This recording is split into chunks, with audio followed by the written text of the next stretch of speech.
Yes, it's number one. It's Top of the Pops.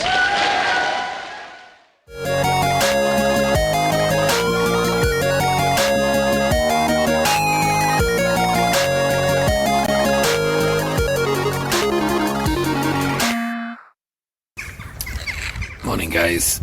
How are we doing? 2021. I am down by Windsor. What was that? I thought I just saw a reptile at the window. Is that a lizard? Oh no, it's a queen. It's a queen. Sorry. My mistake. Anyway, hope you all had a good New Year's Eve. Not that we can do a fucking lot, but yeah, I just thought I'd leave you all a nice New Year's message on what we are going to be going through next year. On TV, on radio, and on your smartphone, this is Talk TV. Talk TV News at 10. Good morning, I'm Zora Suleiman. British Airways and EasyJet have cancelled over 150 flights this morning as airlines struggle to cope with holiday demand. The Transport Secretary, Grant Shapps, is claiming that travel firms have seriously oversold flights and holidays, and he's demanded a meeting with airports and airlines. But a travel consultant has told Talk TV the government's trying to shift the blame. Airlines and airports hired on the basis that those they hired would be able to start work. The problem is the government does not process security passes fast enough. So I'm afraid this is at the government's door. They haven't enabled the staff to start work on time. The Deputy Prime Minister has said it's very unlikely there'll be an early election. It's as speculation continues about Boris Johnson's future. The Prime Minister's own ethics advisor has asked him to explain why he believes he's not broken the ministerial code over the Partygate scandal. 28 Tory MPs have now publicly called for Mr Johnson to resign, including Sir Roger Gale. I think it is gathering momentum, and I think more momentum will gather after the bank holiday weekend, when members of Parliament get back to Westminster. And I think it is highly likely that there will be a challenge to the leadership. President Biden has announced he'll send more advanced rocket systems to Ukraine to help it defend itself. The weapons, which have long been requested, will help target enemy forces more precisely from a longer distance. Meanwhile, new UK intelligence says Russian forces have now control of over half of the Severodonetsk region. Fighting has intensified and troops are pushing closer to the town centre. West Ham star Kurt Zuma has arrived at court for his sentencing today after pleading guilty to kicking and slapping his cat. The abuse was filmed and shared on social media by his younger brother. The footballer's two cats have now been rehomed. 2 million people in the UK are now estimated to be suffering from long COVID. Fatigue continues to be the most common symptom, followed by shortness of breath. Mike Ashley's retail empire has snapped up fashion brand Missguided in a £20 million rescue deal. It collapsed into administration on Monday after suppliers accused the business of millions of pounds worth of outstanding payments. And Prince Charles has made a surprise appearance at a Jubilee tea dance in Gloucestershire. The Prince of Wales swing danced with the organisers as they gathered to celebrate the Queen's Platinum Jubilee. And I had no idea of the numbers that would be here, so it could have been sort of packed and we'd see him in the distance, but he's actually spoken to everybody in the room, which was just really lovely. Now time for today's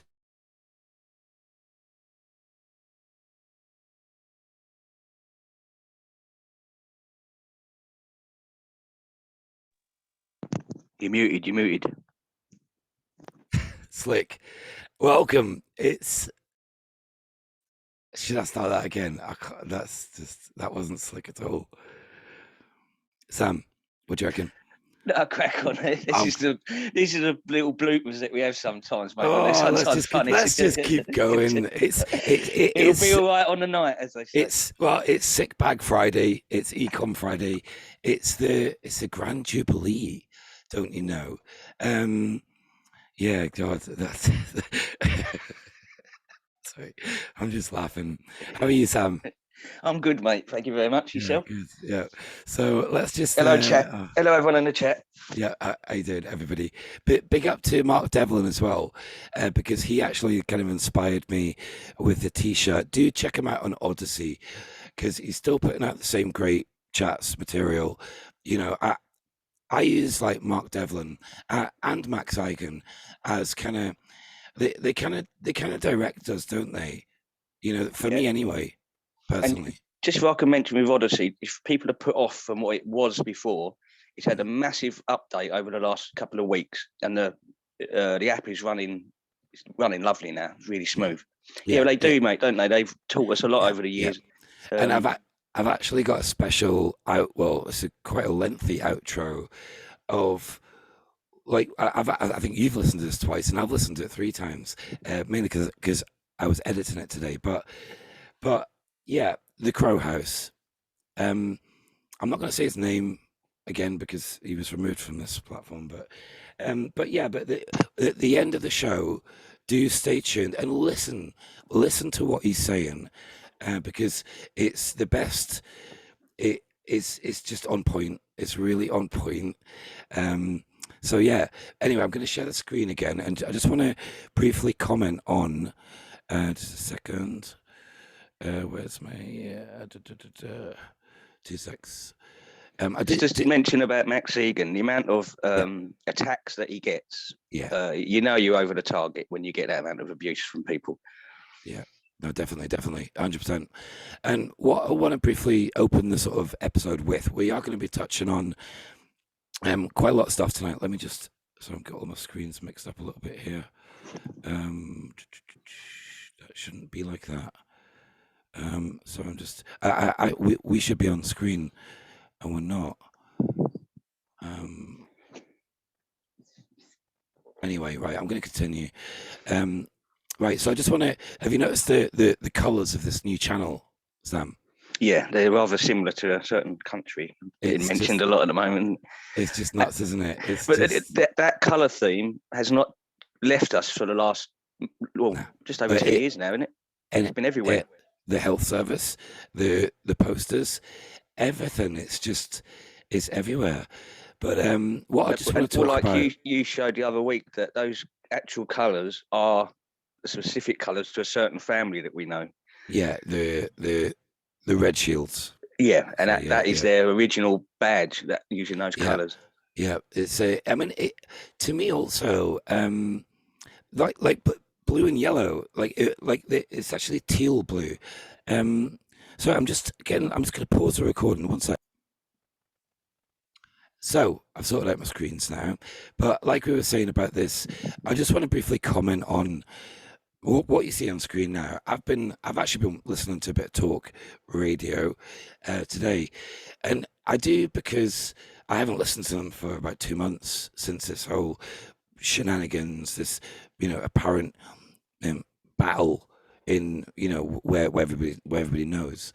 But I tuned in today. I actually tuned in yesterday as well, and there was people calling in, and it was making Mike Graham uncomfortable with the conversations, and I noticed that because he's a big gatekeeper.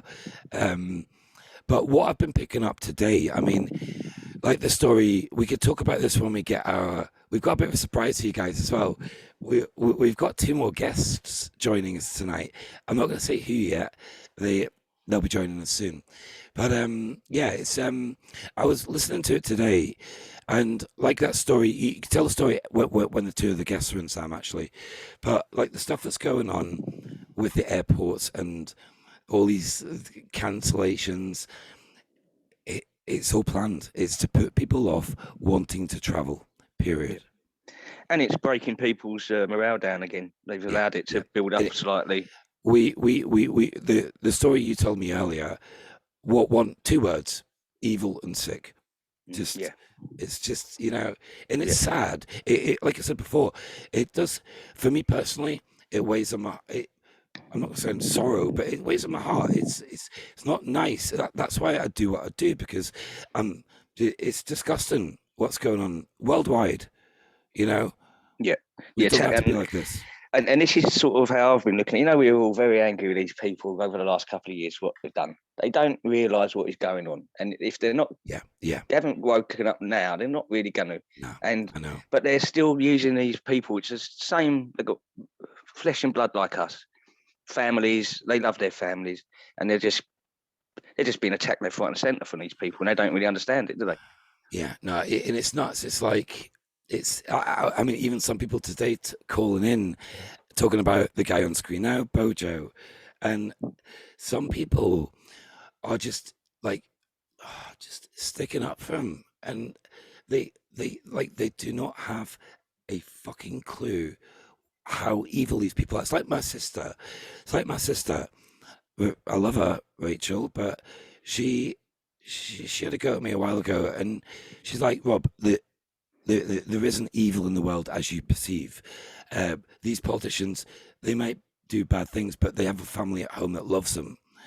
Yeah, and an esoteric, occult, ancient bloodline family that shapes them and forms them into these, like this character.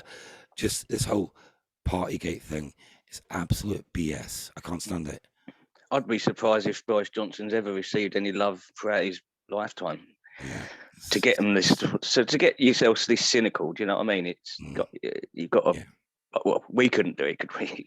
Just couldn't do it. Nah, it's. I mean, I keep thinking about how much dirt they have on these people. Like my last episode and the episode before, I did mention about the story. You know, you never go to an invitation to a party with the likes of your peers if you're in that type of business, because like I said, they'll spike your drink. You wake up in the morning with a Polaroid photo of you with a kid doing shit, and you wake up and you go, and somebody walk in the room and go, it's all right, I'll look after you, and that's how they get you. And you know, it's fucking nuts, man. So anyway, let's finish off this little segment. Yeah. Like this again, I'm not going to comment too much on it, but where are all these rockets and crap going? Because they are certainly not getting to UKR, are they? No, they're really not. Are they going to? Are they? Just the distance it's got to travel, it's like 3 times the size of England or something. Yeah, it's just because people don't really realise that.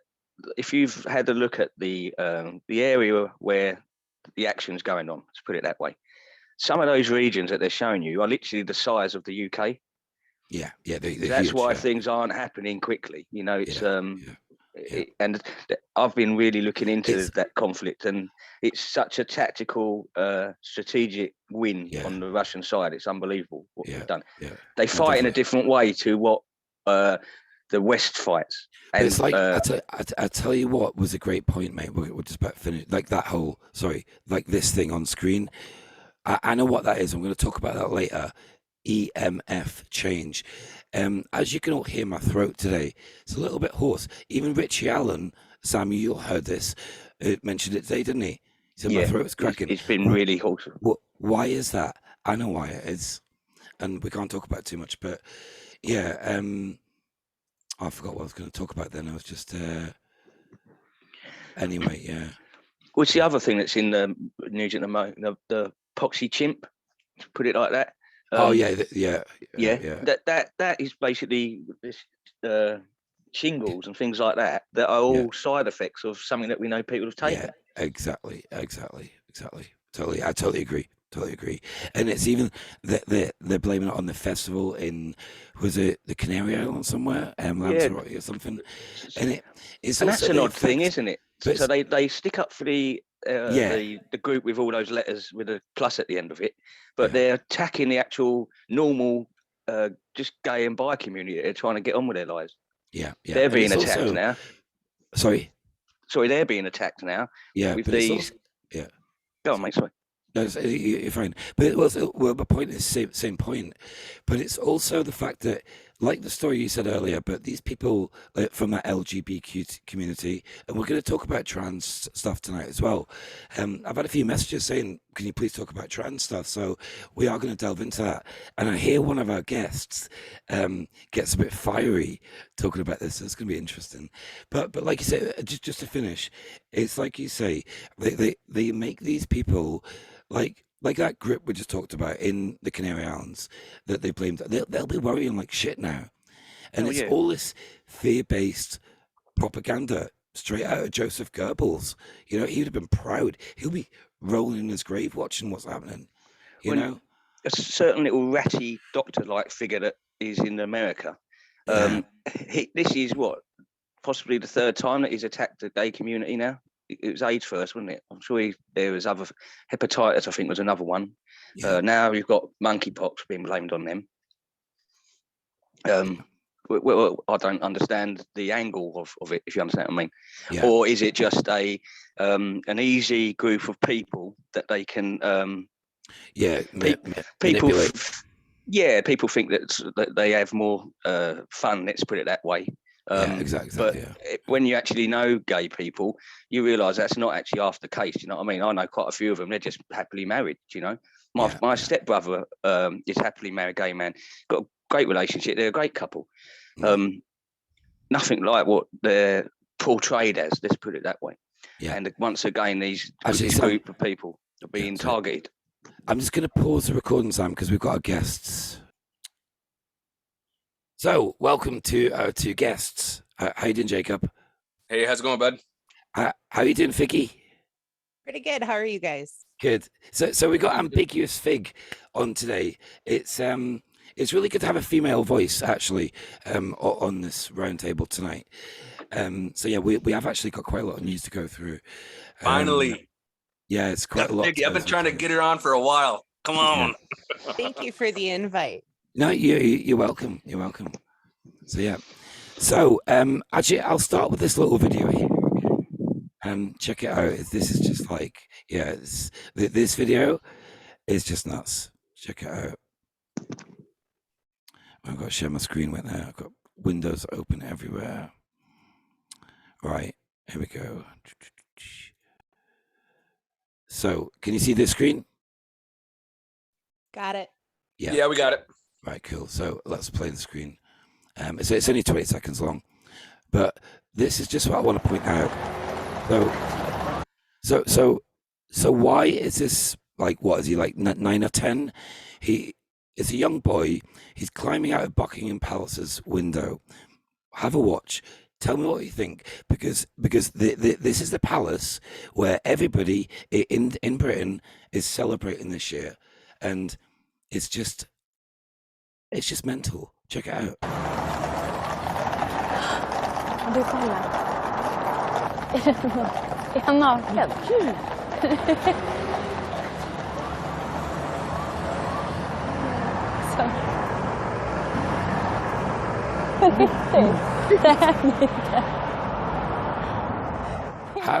How crazy is that?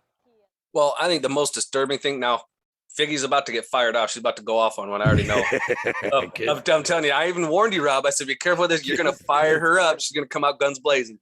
So the thing I find more disturbing that they got this on video, of course, that it's happening, but the bystanders watching are giggling and laughing like, oh, look at that. That's funny.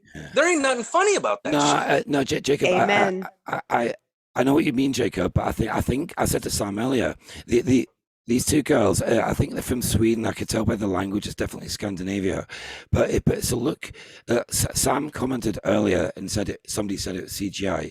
Now it's not, because look at the two girls. They're both looking at it, but it's a look of like surprise to each other. Like, what the fuck was that? Watch. I've seen this last year, and I was like, what the. But look, she's smiling like, what is this? What is this boy jumping out of the window? Look, isn't that crazy? What? I'd be horrified. The bit that gets me is he didn't really climb out the window. He falls to possibly his death at the end of it. Because you're not. What's so funny? What do you think, Vicky?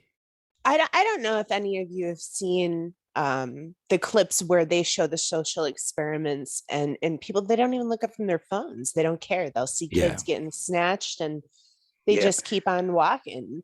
That perfect one, Figgy, where they would electrocute someone in another room. And even though they can still hear them screaming, they're being told by a man in a white jacket to keep on going, and they keep on going. Yeah, I've seen that. That's like, oh, hell no. If I'm electrocuting somebody, no. Well, you have to know the hell I don't.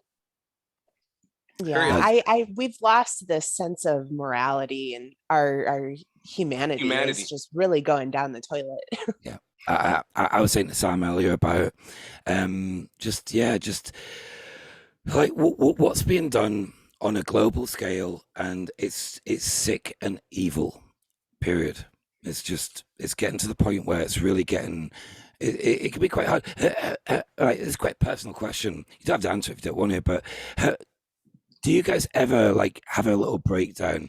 I've had about like 3 or 4. I'm talking about little small breakdowns where I'll be watching something and I'll literally just start crying and get really emotional, and it won't last that long. But I have this little like moments where I just go, and I'm thinking like, this is fucking nuts what we're living through. It's just I've always been an emotional man. I'm my feminine side, and I don't get like you do anymore with it because doing it for so long. But I'll watch Telegram. I'll admit this happens every day, and like I'll have just a single tear runs out of my eye. I can't stop it because it affects you, doesn't it? It's like, Christ almighty, well, like, where the hell am I? I'm in a trap basically, and I just want to get out. Yeah, well, not just that. Not only does it affect, I cry, and I've actually come a long way. When I was younger, and Rob, Sam, I'm sure you're the same way. When you're growing up, younger, boys don't cry, guys don't cry. We ain't supposed to cry. That's a show of weakness, right? Oh yeah, of course. Yes. Yeah, for crying out loud. Well, believe it or not, the where I learned that from was from my dad, right? So, and one time I'll never forget this in my life. This is a time where my dad, first time I actually saw my dad actually break down crying. But aside from like somebody dying, that's a different field. You're allowed to cry when someone you love dies.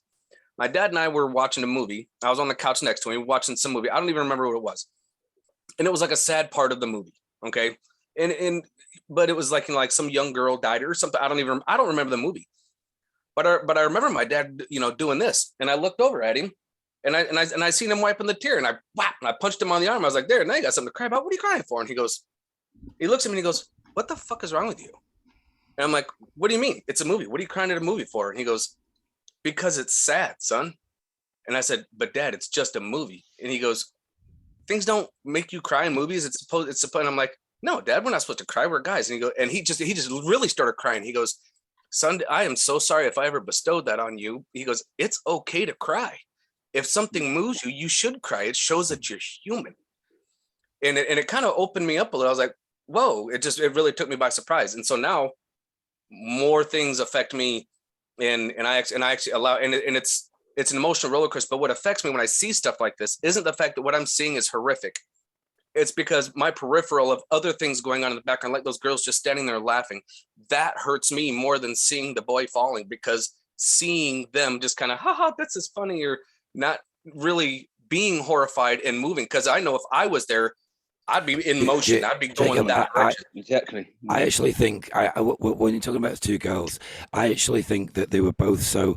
It's what Master Lee talks about. Is fight, flight, or freeze, and the two that not quite freeze, but the 2 girls will. I've had that moment where you see something so just not of this world, or something where you do you know what I mean? It's totally out of their cognitive box, where they look at it and they go, they are laughing, but it's because they don't know how to feel about it. They don't know what's just happened. Yeah, it's like that old story of the was it the Spanish or the Portuguese when they were arriving, and the Amazonians just didn't see the ships coming because they could see something in the water, but they couldn't actually see the ships because they'd never ever seen anything like it before. But it's funny because if you think about what you just said, Sam, we will we'll let Figgy chat as well next because she unmuted herself.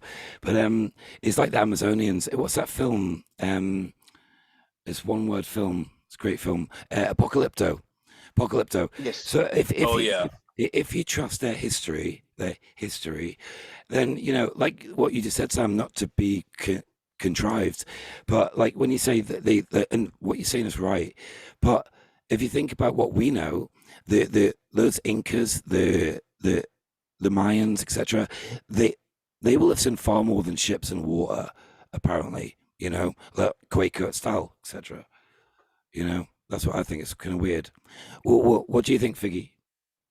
Well, for your original question, yes, I'm a pretty stoic. My career path in life, I had to really learn how to reel in those emotions and look at the atrocities going on in the world and not let them affect me. But every now and then I just kind of lose it, and I'm not a big crier. And I'll sit down and have myself a good little cry. But as far as those girls go, I would agree with you that they're stunned, they're shocked, but the lack of action for a child is what really, we can't just keep watching all of this happen. At some point we have to move. Yeah, action needs to be taken. I think it's getting, I said to Sam just before we started the show, it's getting to the point, I'm really trying to imagine, or just trying to work out, like trying to work out what's going to happen where most of the sheep get to the point where, so like petrol's going to be £3 a litre, and things are going to get to a crescendo. And I'm really trying to imagine how bad it's going to get. And it's going to, I actually can't imagine what it's going to be like, I guess, because we've never really experienced anything like a global revolution before, Yeah, well, yeah. Yeah, we're part of the prequel. The apocalypse. Which is, where I live, you've got, how can you say this without being rude? Oh, but there's a lot of people just that interrupt, aren't. Sam. I was going to tell Figgy, if you go in your settings, Figgy, just make sure your mic's up, Phil, because you're quite quiet compared to the rest of us, I think. Just let you know. And continue, Sam. Yeah, I was walking, I had to go down to the local shops today, and just observing people, if you understand what I mean. So I had to walk past quite a few pubs, and I was just thinking to myself, if when the stink hits the fan, this place is going to be crazy. Do you understand what I mean? Because these people are so uneducated. And even, like, I don't want to be funny at the moment, I would not want to be in the police force at the moment. No. Because they're very short of numbers in the UK. It's funny you mention that. A police car drove past me today. I was driving my digger, and there was a woman looking at me. She looked at me in the eyes, and I looked back at her, and I was just kind of scowling. No, not scowling maybe, but I just looked back at her, and I felt like she looked at me, and I felt intuitively that she thought I wasn't happy with her, and good, because I'm not. And I think, like you say, it's nuts. It's like both my parents are in the police force, and it's very difficult because I think there are good people in that service, but they need to realize what they're doing. Which has been so infiltrated worldwide, but the Grief Masons. You've got little networks within networks. You've also got some corrupt facets of it as well that have got too much to lose. Basically, you understand what I mean? So it's like blackmail. It's like what I was talking about earlier about dirt on them. That's what they do. I mean, you've got a force that's supposed to be protecting the people. Well, that's what we're told it is. It's not. Serve the people. Yeah, that is so compartmentalized in factions. What chance do we have? It's nuts. Well, it's nuts. One of the things to take into account is we remember when the whole initial lockdowns were happening, how people were just literally fighting over toilet paper. What do you think is going to happen when shit really hits the fan? Yeah, exactly. Well, what do you think, Vicky? Well, people in these positions, such as officers, they need to choose. There's there's no room anymore, in my opinion, to do that type of job and not stand with the people. You're either for or against. But I agree. I look at them completely different. I used to be a huge advocate, and I just can't. I can't be anymore, because you have to pick right or wrong. And I get needing a paycheck and putting your career into it, but morally you have to take a stand. It's like it's a tricky one, but I don't know whether to say it or not. No, I'm not going to actually just scrap that. I was going to comment on some of my family members, what they like the point of view they have, but they know I'm talking about, since they can see my point of view, and I guess they're in a battle between they're probably fighting themselves in what to believe. And yeah, it's the apocalypse. It's fucking nuts. If they start accepting what you're saying, then it takes, you have to look at yourself, and that is the hardest thing to do, to truly look in the mirror. Reflection. It's a dark night of the soul. It's that shadow work, isn't it? You've got to do the shadow work. It's a dark night of the soul, etc. Well, yeah, but we've been doing this shadow work for a long time. Even like not. You say, how long have you been into this sort of stuff, Rob? But you, a couple of years? Well, it was 2 years.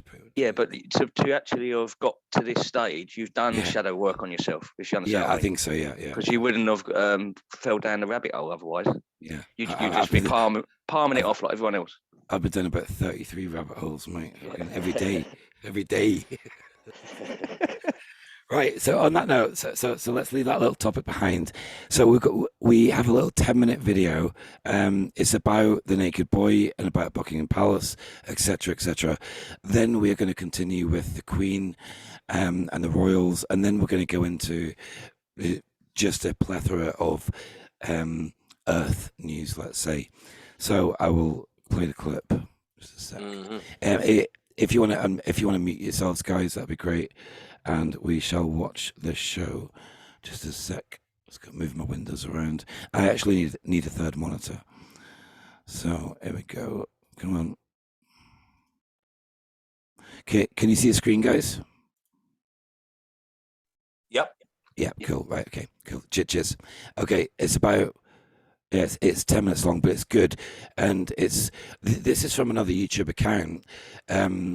I'll put the link in the description. He's not got many subs actually, but it's a very well presented video. So sit back and enjoy.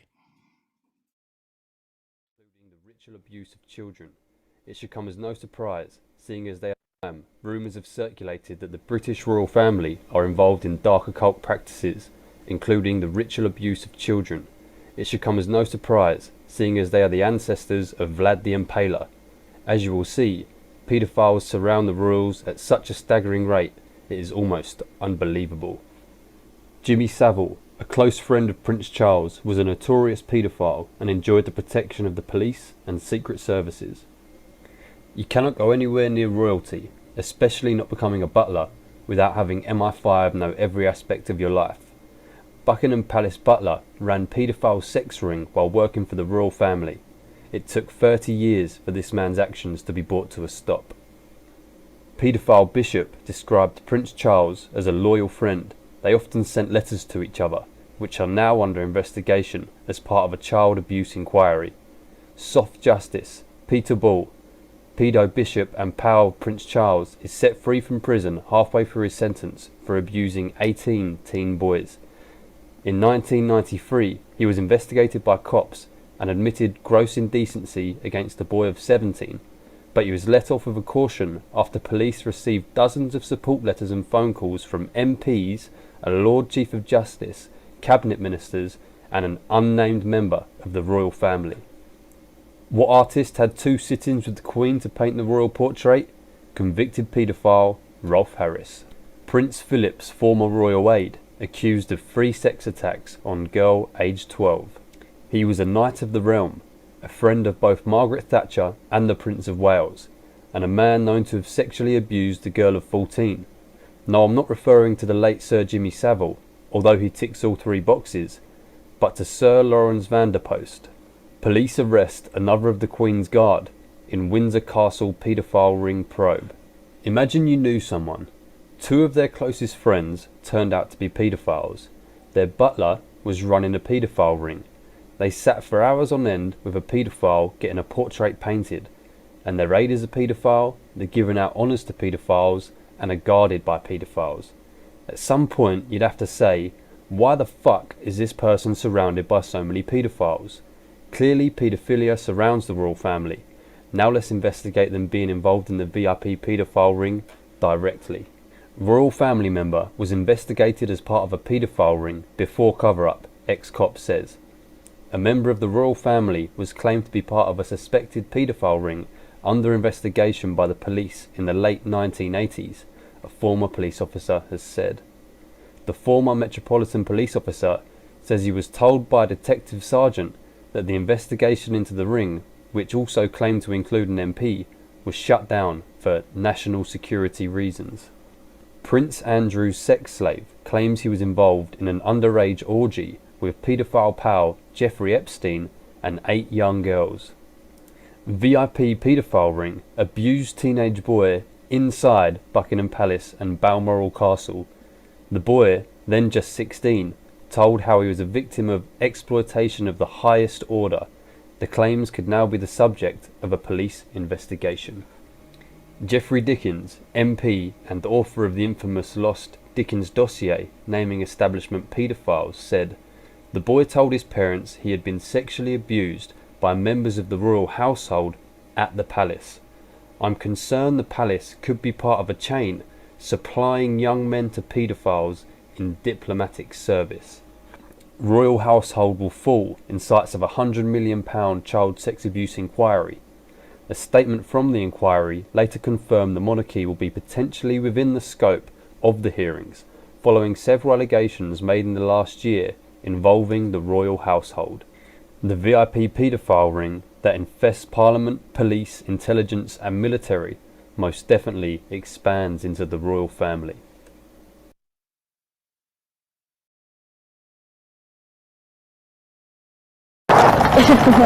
Är han naken?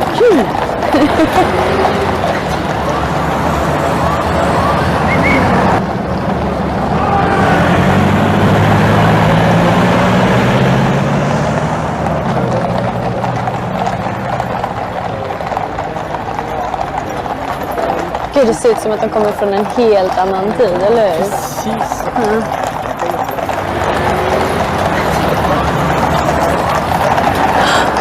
Du kollar. Är han naken?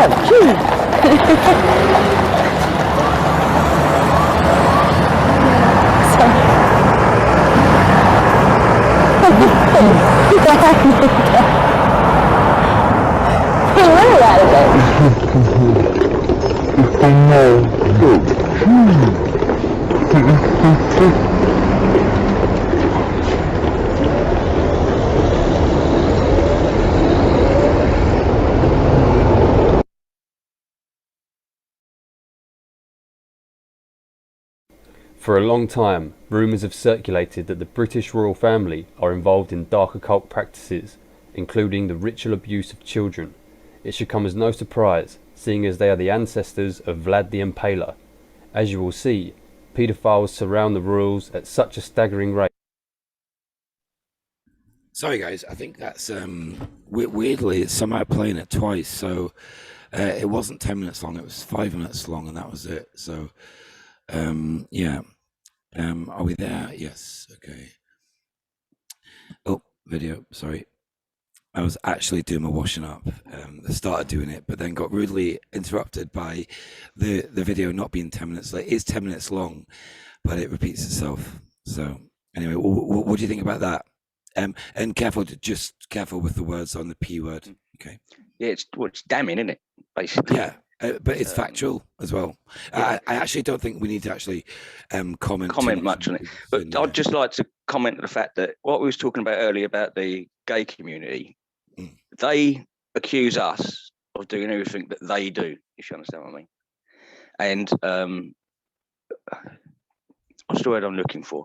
That they're quite into their sexual practices, acts, and I would say that they're more promiscuous than the gay and bi community.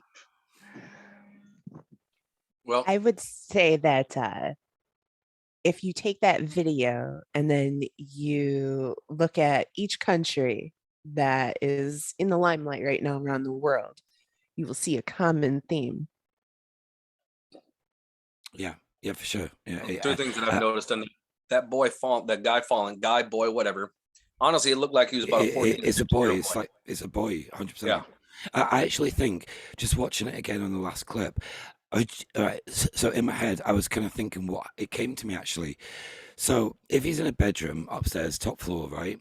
So it feels to me like he's sitting there in the bedroom, probably with other children, and I think maybe he's there with one or two or three other kids, and maybe he's the last kid, and he's watched his fellow mates' children being taken away. And I think that's what's happened. I think he's watched maybe a couple of friends being taken and just gone, nah, I think I want to go. No, see, I don't think so. See, because he was already naked. And if you actually, when you was watching, it was showing it zoomed in. It actually looked like dried blood on the underside of his butt cheeks on his legs. Yep. One sock. Yeah, he was already violated and abused. That's one. And the other takeaway I was getting from that is, I'm looking at this and you've seen these royal guards, and what colors do the royal guards wear? Red and black. How long have parents been telling their children, believe in Santa Claus, red, black, and white, just like the cardinals, just like the royal guards. Now, too many coinkydinks. Yeah, when you do a deep dive on Santa Claus, you realize. So if you look at that picture, can you see the screen? Yeah. Yeah. Look at the image I've got there paused. That does look quite dark around that area. Yeah, he's already been violated, doesn't it? He's like, not again. I'm out of here. It does look very dark. You're right. Actually, do you know what? That guy's those windows are quite big. That guy maybe isn't 9 or 10. He's maybe about probably about 14, teenager, 15. Like he's a young man, actually. Yeah, I think you're right. Well, in that video, they seem to around about the 16. Sorry, Sam. Yeah, no, like with that video, it's like that's the strange thing, isn't it? It's the dominance that they couldn't dominate a male, but they could still dominate a younger male. I think it's all about control. Unfortunately, you do those things to a child, and it allows you to have control later on. Demoralization. It's a dominance thing. Narcissists are very well known for it. So let's move on there. So we're going to touch on the royals. Sorry, let me just bring up the screen here. Just a sec. I've got too much going on here. One sec. Let me share screen. All right. Okay, can you see the screen? Mm-hmm. So what I'm going to try and do, I'm going to try put us over the Telegram chat. Not that there's anything there, but I don't know if it's there or not. It is on my screen, so let's see. But there's a video here. Let's keep going with the royals. Yeah. So just a sec. Sorry. So now I've got to make this smaller because it's. Now that photo right there is perfect. The boy ain't shy. Yeah. He's looking at that like, holy shit, that's the devil in disguise. I don't want nothing to do with it. He's smart. He's like, nope, I'm out of here. Look at the look on his face. You're a lot more intuitive when you're young. Yeah, Sam. Yeah, he's like, oh, hell no. I was just going to say that. He's like, hell no. Yeah. Because we've all been weirded out. Like, for instance, the other day I popped round to my friend's house, and he's got a beautiful little girl, and she had two of her mates round up in the bedroom. And when I come in, I said hello to her, and she shouted up to her mates, "It's okay, he's not one of the strange ones." Because the kids get weirded out by certain people, don't they? Because they can pick up on them. Yeah. Well, it's like kids and animals. I heard something earlier today. Somebody said, I don't know who I was listening to, but they said, so this, like, positive and negative energy is very real, and it's like this is the best analogy or best point. So if you're going around to a friend's house, let's say it's your best friend or whatever, and you walk in the house, and so the couple that you're meeting have just had a massive Barney. They just had a massive argument, and it's like the guy pointed out, when as soon as you walk through that door, that portal, the doorway effect. Big up to Paul. How you doing? Thong song. That's all I think about when I think of Paul now. It's bad. Great show, by the way, on Rise Above. That was great. It was. Both shows were amazing, really. Big up to Paul. Big up to Rise Above as well. But let me just finish the point. So it's when you walk in that room and the couple, you walk in and you just feel uneasy. You feel like, wow, what's going on here? So the couple's just had an argument, and you could literally cut the air with a butter knife, because it's that. And I don't know who's talking about it, but it's Max Egan, wasn't it? It's the energy that it gives off. Yeah, right. Yeah, but this whole and as soon as he said that, I was like, do you know what? I've felt. I'm sure all of us have felt that. It doesn't have to be. It could be a mum and dad. Could be anybody. But you do. That is real, and it's very. You could definitely feel it. But I want to put the first question to... Well, if I could just say that the young girl on the left doesn't look too up for it either, does she? If you really look into her face. The blonde girl on the left. Oh, yeah. Yeah, with the grey dress. Yeah, she's kind of like, that's a fake smile. I'm not really sure about this. But going what you were talking about, Rob, I've actually had it where, like you say, you walk in and it's like you can just feel the tension, like you could cut it with a stinking knife. But then I've also been thrown off where you walk in, you're like, oh, hey, what's going on? And then you can just like hitting a wall, like you feel it. And then they put on that fake smile. Oh, hi, how's it going? Like nothing happened. It's like, no, I still feel something's going on in here. And you feel that awkwardness. You're like, okay, I've actually felt it. I'm like, yeah, I'm going to go back over here and I'll just leave and whatever. I wanted to ask what I'm just trying to get Figgy in the conversation a bit more, just because we're... come on, jump in, girl. I think we're just used to chatting, aren't we? Well, yeah, we are. It's because us three are used to chatting, so I want to get Figgy in more. Yeah, on you go. Well, no, I mean, you can see that the kid's terrified. The other one's uncomfortable. I mean, look at her. No offense, we've got our own creepers here in America, but I mean, she's terrifying. Look at his face. He's actually looking around for how do I get out of here, and he's like, nope. If you back that up like 5 seconds, watch his face. He starts looking around. He's looking for an exit.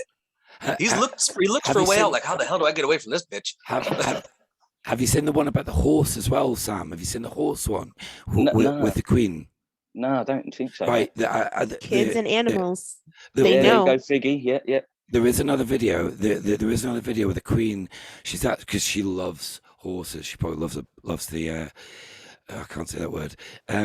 But right. So there is another video I've seen where the Queen is around a horse, some race horse or something, and the horse does not. The horse is the same as a kid, exact same. You see it, like not happy at all. I mean, that kid's not all that young to be responding that way. I mean, and he's a little boy. Most little boys. Oh, look at that! He actually scooted out. He looked at. He looked his way out, looked for the door, got out, and zoom! He was Mazda. Zoom, zoom, zoom. He was out. I'm like, he's out of here. Let's let Figgy finish. Sorry, Figgy. On you go. Yeah, I mean, really, just that. I mean, that's it. That's it. As a mom, I know kids, and you should know too, Jacob. I mean, as a parent, your kids. At that age, they don't really respond that way. They can tough out a lot of situations. For him to just decide to get on his hands and knees and crawl to get out of there ASAP, what is going on? Well, what's funny is look at the lady in the dress there. Red shoes, white, red and black. Red head. There's actually 2 or 3 pairs of red shoes in this clip here. Weird. Yeah, the gal in the back too. Yep. Yeah. Oh, I've not seen this one. Let me just put the sound on. Lewis.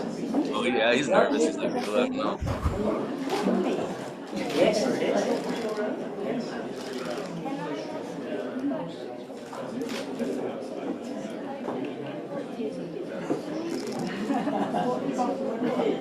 What is your favourite country you've ever visited?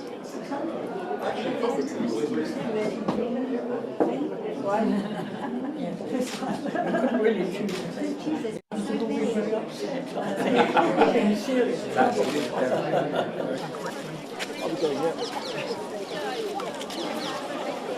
the old symbolic red and black.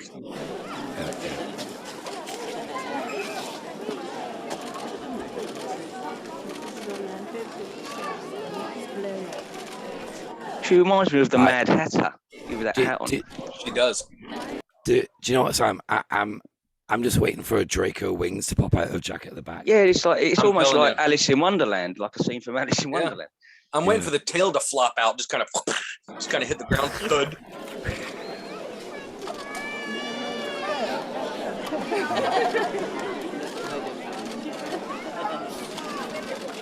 Look at how taut the back is. Look at that. There's like a perfect line, like where it's seamed up together. Oh, tucked in.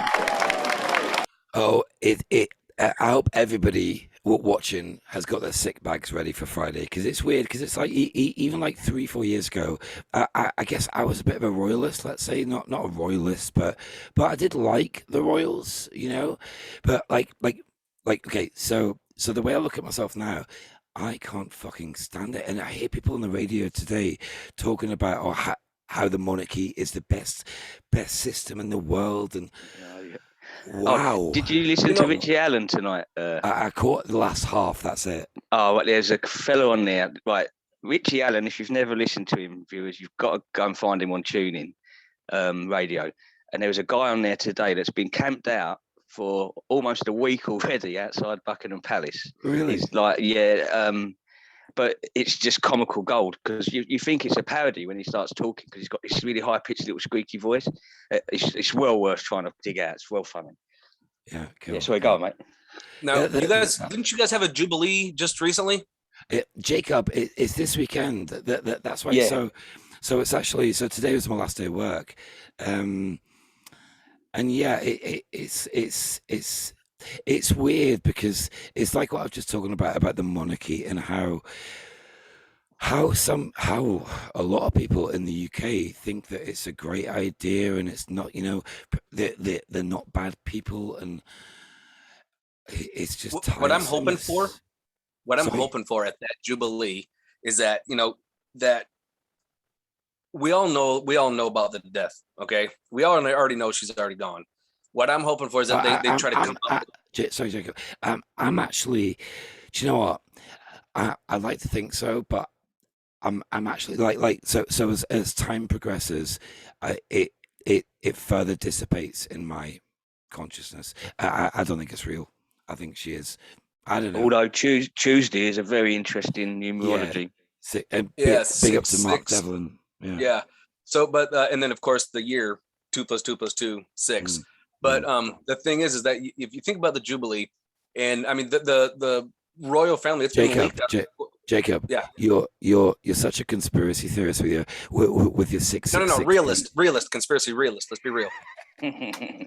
So anyway, but no, what I'm saying is what I would love to see this, that, you know, that they would come out to like announce that she has gone on the Jubilee, expecting people to go, oh, and be sad and fearful and all that, and then yet everybody just goes, yeah, and just totally backfires on them 100%. And all of it brings up in a voice of celebration.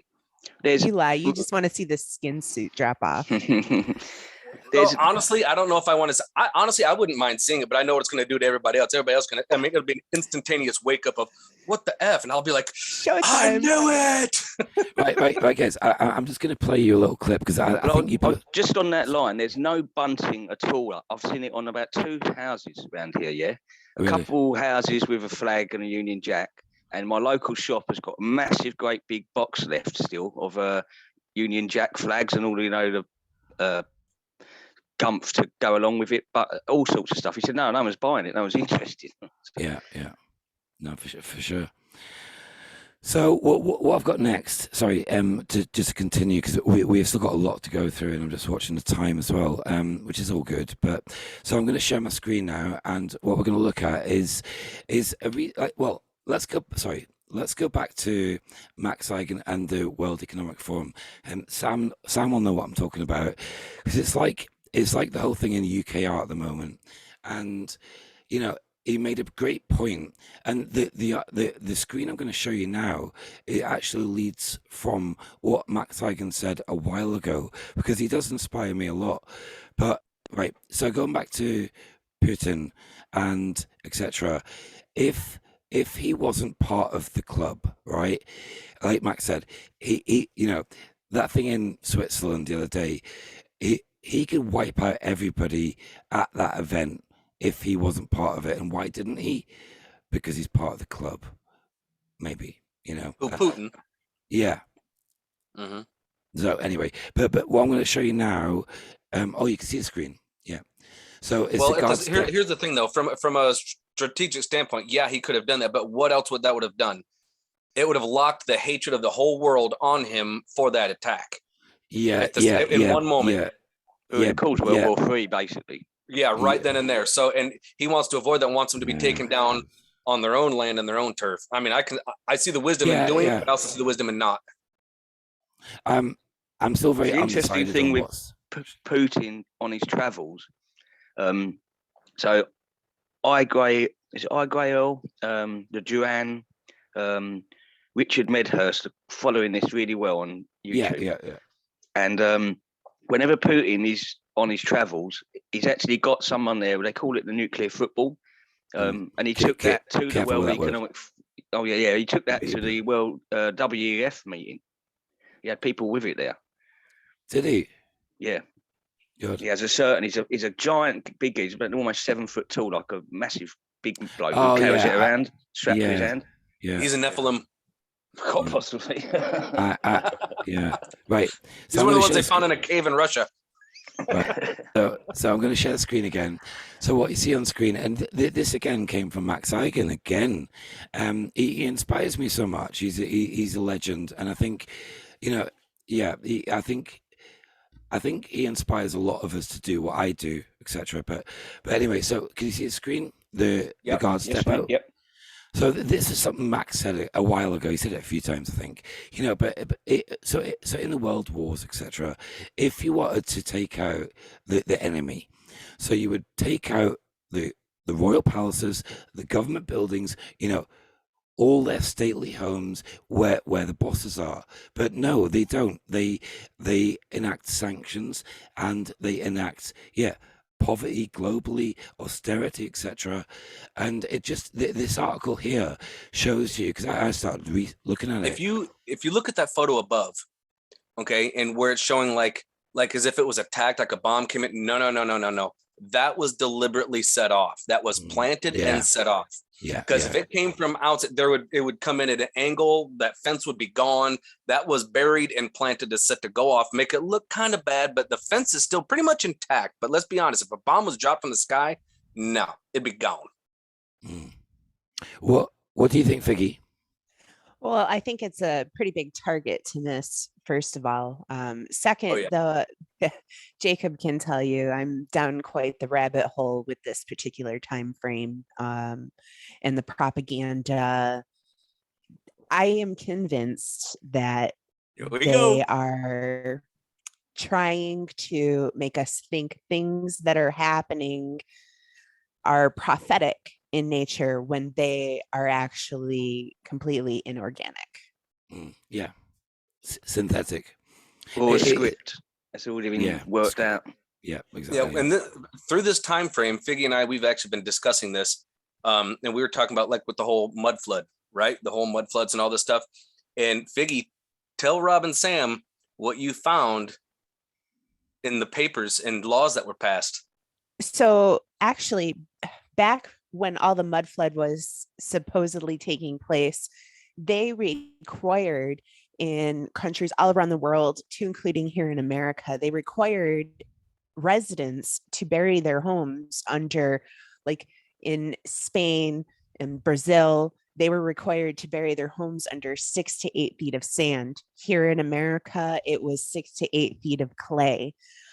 So they required everybody with actual laws, if they didn't do, mandates, if they didn't do it, the cities would come in and do it for them all around the world. So it makes me wonder if the mud flood actually happened, or if that is a conspiracy theory they wanted us to ride with. Oh, you're such a conspiracy theorist, Figgy. No, realist. Now here's the thing. Now, when her and I were talking about this, is where I'm going to dig a little deeper on it. Okay. What if? Now, do you guys remember when Fukushima happened in Japan, and they're having all the earthquakes and the tsunamis and stuff like that? Do you remember seeing the videos where the ground was literally liquefying? It was solid ground and it was liquefying from the vibration and the shake and the energy. What if a planetary system like Nibiru or Nemesis happened to be nearby, and because of the vibrational energy, the magnoelectric energy and the vibration from it passing affected the whole planet and actually made it happen? And then they put that stuff out there in the books for the laws for people to do it, so that way they have something to look back on to fall on, so that way people wouldn't focus on the passing of it. Yeah. Because that could do the whole planet like that. I mean, why would the whole world have to do this? Well, this all ties in, Jacob, with archaics. He explains this to perfection, basically, from books that he's read that are. This is the one question I want to ask him. Yeah, Jason is great. How old is the oldest book he's actually read? Because that would fascinate me. But I think it may be the Codex Gigas. And how old would that be? We're talking 400. No, I'm sure it's 6,666 years. Right, it's that old. Yeah, probably. Rob, have you looked into the 6 million here we go. number? No. There's a certain ethnic in that 1940s era there that is a repeating number throughout, starting in the 1800s. I sent some of it to Sam. 6 million over and over and over for a Talmudic prophecy. Yeah, and it's just constant. It's constant. So every couple of years. Yeah. Well, that's what I've been. I think Max thinks as well, but but I think what I think you differ, or I think we're kind of going off topic a little bit. I want to show the next video to get us back on, but so easy to do. Sorry. No, it's all right. Sorry, it's always you, Jacob. What? But yeah, no, but we're not talking about space this week. Just to say. Well, I'm joking. I was just saying. I mean that it lines up with it. That would make sense for a global event. Yeah, I think it's like even Jason from Archaeox's work is like Lance said, it's final boss level shizzle, and it feels to me like it feels like he's bang on the money, but again, it's very good. It's very good. But again, can no offense to Jason at all. He's done great work. But yeah, it's what do we believe? It's it is great. It's great work. I'm not dissing his work at all. I don't really know what to say about it actually. I'd like to chew on his ear a little bit and let him see some of these energy signatures that I've been seeing coming off these starports, and see if he's even seen them before. No space tonight. Sam, over to you, mate. I was just it had nothing to do with space. It had to do with the energy signatures coming from starports. Over to you, Sam. We'll be putting a video together on this, hopefully, Jacob, won't we? Well, yeah, but like you just said with Jason's work, how he's explaining that this is basically a simulation. So how do we know that everything like you are getting to, all the literature that's going back, Sam, it's even like for us. It's even like I only started watching Jason Archaeox like last week, and it was about 2 months ago. I was thinking to myself, I was like, what if every civilization is a reset by an artificial intelligence, and each time it changes it's different, Yeah. And it's funny how I thought that before I even discovered his work, but I think he is bang on. Even the 138 year reset, if you add up those numbers, what do you get? Janus 11. Yeah, and it's like he explains, there's literally a complete wipeout of civilization. There's a certain amount left to carry the mankind or human race on, but that all the knowledge is lost. so they can then reset whatever the next what the blueprint is for the next civilization that the AI wants to create. Yeah, no, and it's a copy of the last one. How do you get 11 from 1 through 8? Actually, I've just done it again. Well, it's 1. It's 1 and 3 and 8 is 11. So I guess it depends. Well, yeah, it depends which way. I think I was being a bit optimistic in my maths on that one. I just realized after I said it, I was like, that's not actually right. But yeah, it's 12. Well, well, isn't it? Which would show the constellations, 12 constellations, 12 tribes of Israel. It also breaks down to 3, which is the beginning, isn't it? Beginning, the 6, 3. The man, the 9 is the end. Yeah, if you simplify it. Yep. Right. So are any of you familiar with Genesis 11:4, the story about the Tower of Babel? The Tower of Babel was struck down by God because, well, when I growing up forever, I was always told it was because they wanted to be like God, right? They were trying to make a Stargate. Yeah, but so if you go back and you actually read what it says go to let us build a city and a tower whose top may reach into the heaven, and let us make a name lest we be scattered upon the face of the earth, of the whole earth. These people didn't sound to me like they were trying to be gods, but they didn't want to be scattered and not be able to slain by the god. Yes, is Yahweh what we're told it is.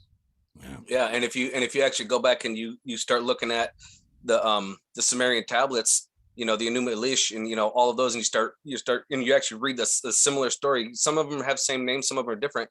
You come to realize that Anu and Enlil, when they returned, they're like, holy crap, look what these humans can do, and they were like, oh hell no, and that's when they struck Babel down and confused the language and scattered everybody, because mankind was actually ascending to a higher level that they didn't want us to ascend to. Yeah, no, for sure, and it's just so deep, all of it, But on that note, I've got so much to go through, so we're going to go on to the next clip. This is 14 minutes long, but it's very good, and it kind of finishes us on the royal family and how everybody is celebrating and indeed giving their energy to this family. Just watch a video, check it out.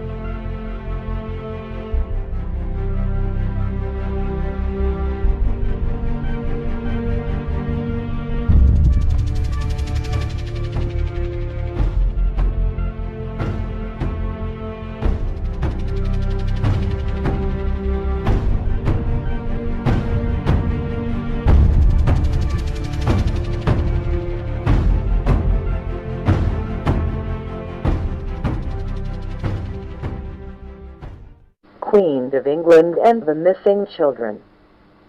Saturday, July 3rd, 2010. Breaking news.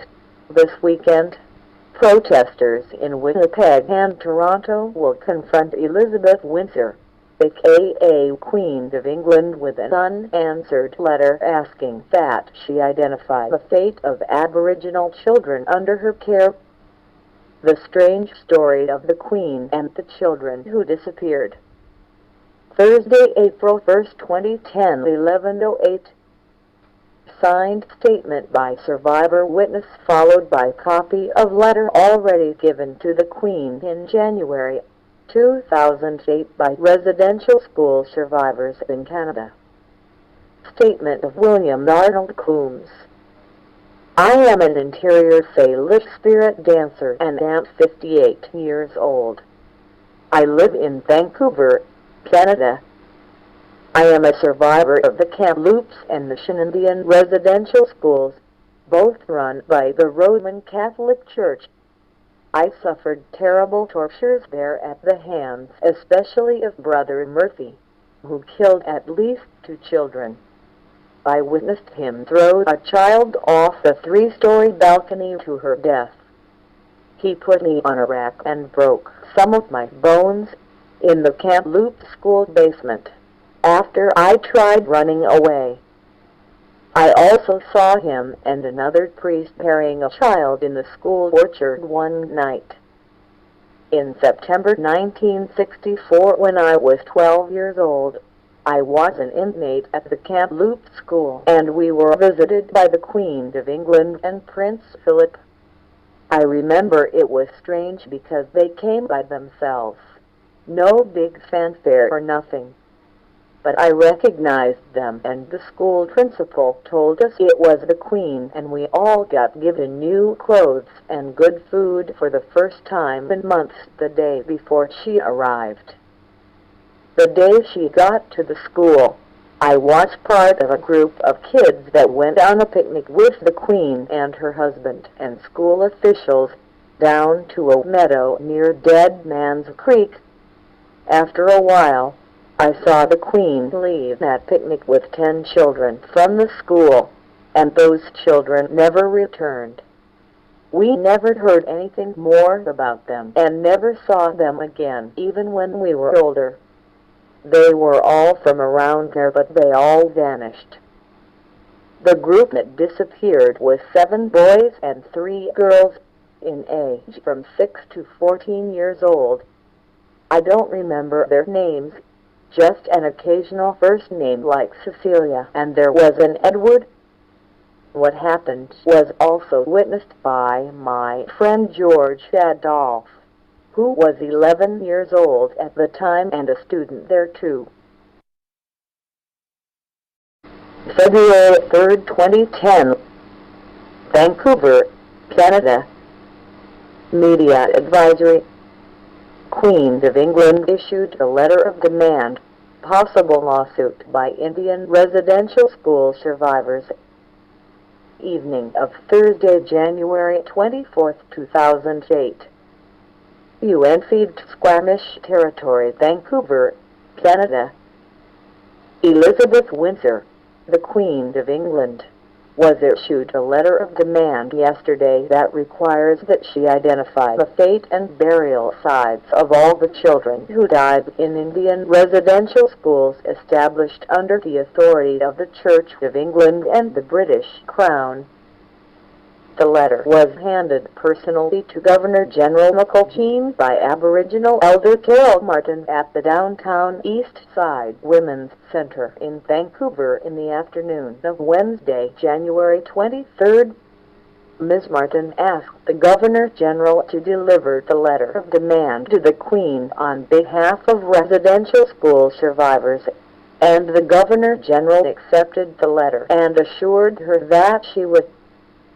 As a common law notice, the letter requires that the Queen comply with the request to identify the grave sites and cause of death of these children within 30 days, or face possible legal action. The buck stops at Buckingham Palace, commented another Aboriginal elder and residential school survivor. The Queen and the Pope are the ones responsible for the genocide their government and churches did to my people. She has to be held accountable. She has the power to help bring our children home. Finally, in recent weeks, similar letters of demand have been issued to officials of the Canadian government and the Catholic, Anglican, and United Church of Canada by residential school survivors. Karl Ratzinger, Pontiff of the Roman Catholic Church, is scheduled to be issued a similar letter of demand soon.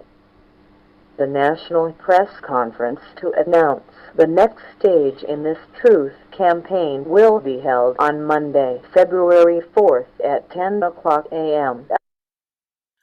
Okay, guys, we're just going to come in and comment because maybe it's quite a long video. Just a second.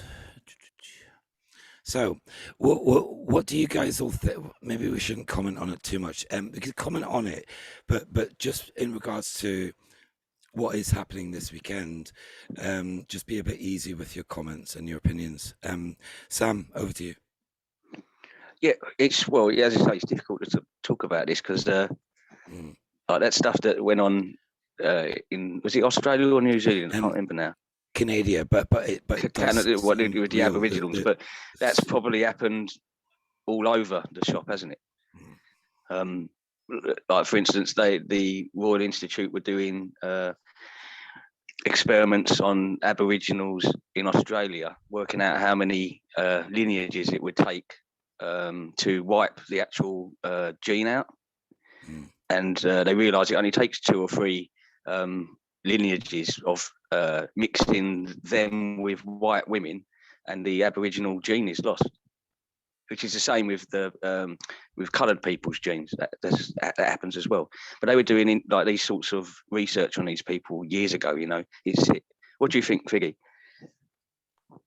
Well, I think that they tell us full on that, you know, their goal is one race, but they have reports of this particular thing happening with the Queen and her husband in Africa. All over, it's all over the world. It's a rabbit hole I implore people to travel down. It's horrendous.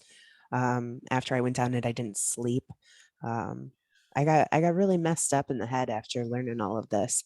But I think people need to know what is happening. So at some point, these people can be held to account, and maybe we can stop it.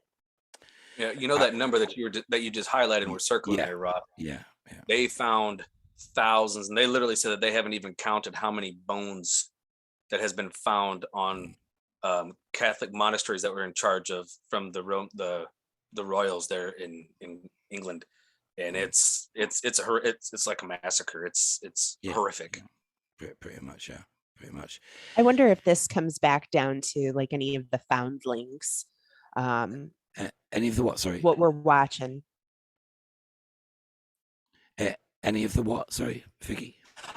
Oh, the foundlings. You know, there's been large quantities of children turning up and then also turning up missing. Throughout hundreds of years. Yeah. Yes. Yeah. And I was thinking about this. I know this is slightly off topic the other day, but so that started around 1905, 1900s. Now, well, I think it was 1880, 1882. 1880. Okay, so you think that's perfect for starting the wars that happened, because you can just program whole generations. You've got basically 2 generations programmed. This is why when you look at these World War I and II videos, and you'd think to yourself, what on earth are you doing? Why were you even there? I would have just been off into the local forest. You know what I mean? I'm not going to fight in a world war. But these people were programmed. They were different to us. Somehow they were. I personally think, right, and I think again, I keep talking about Max, but he's the only guy that's talking about everything. Forget Michael Jaco, etc. All these, you know, Charlie Wards, etc. But like Max talks about everything, AI, light, everything. But it's like, so I just jump in, Rob. The best thing to do with Max Egan is go on his website, thecrowhouse.com, and go back to the beginning. Start us over Archaics. Don't bother watching the stuff now. Go on his playlist with 270 odd videos. Start at the beginning, because Max was talking about this. What's going on now? Years ago. 20 years. Yeah. He's talking about this in 2012. You know. Yeah. Sure. Yeah, go on, Rob. Sorry. Yeah, but anyway, again, so just to finish that little point, actually, I think we will watch your video just because it's Jubilee weekend and all that. But what a lot of people say, you know, and I think this is true. I think Archaics, big up to Jason if you're watching. But he said he is very. I wasn't dissing his work at all earlier at all. But like any Well, I would say Jason's work is a bit more than a theory. Actually, mainly because of the amount of time and work he's put into it. It is next level. But what I would say, what he said was there might only be 300 million souls on this planet. So out of 7.7 billion, how many NPCs you got? You got like 7.4 billion NPC hackable, programmable humans. Well, not humans. And just that question. Go on, Figgy, go on. Oh, I was going to say simultaneously, well, they had, massive numbers of orphans. They're producing children in incubators at world fairs. Yeah. Tell me, why would you produce more children out of incubators when, you have this surplus where you're shipping hundreds and thousands all around the world? Yeah. Just while we're on that point, I'm going to play you a video here, right? This with a. I think I'll probably be. Can you hear that? Yes. Yeah, we heard it. Okay, actually, sorry, but not properly. Wait a sec. I just got to move the screen. I need a third monitor. All right. So here we go. But this is an example of programmable young children. Check it out. This was 1940s. No, sorry, 1940s or 50s. I'm not sure. Yeah, that would have been 50, probably. This is next level. This is quite scary. Yeah. Well, but if you listen to what they're talking about, and if you look at the world today, you can see how it's either scripted or it's totally programmed. And if I could just say, before we start, listen to the voices. They're all plum voices. The exact voice that everybody who is against us at the moment has got. I don't trust this voice whenever I hear this sort of voice anymore.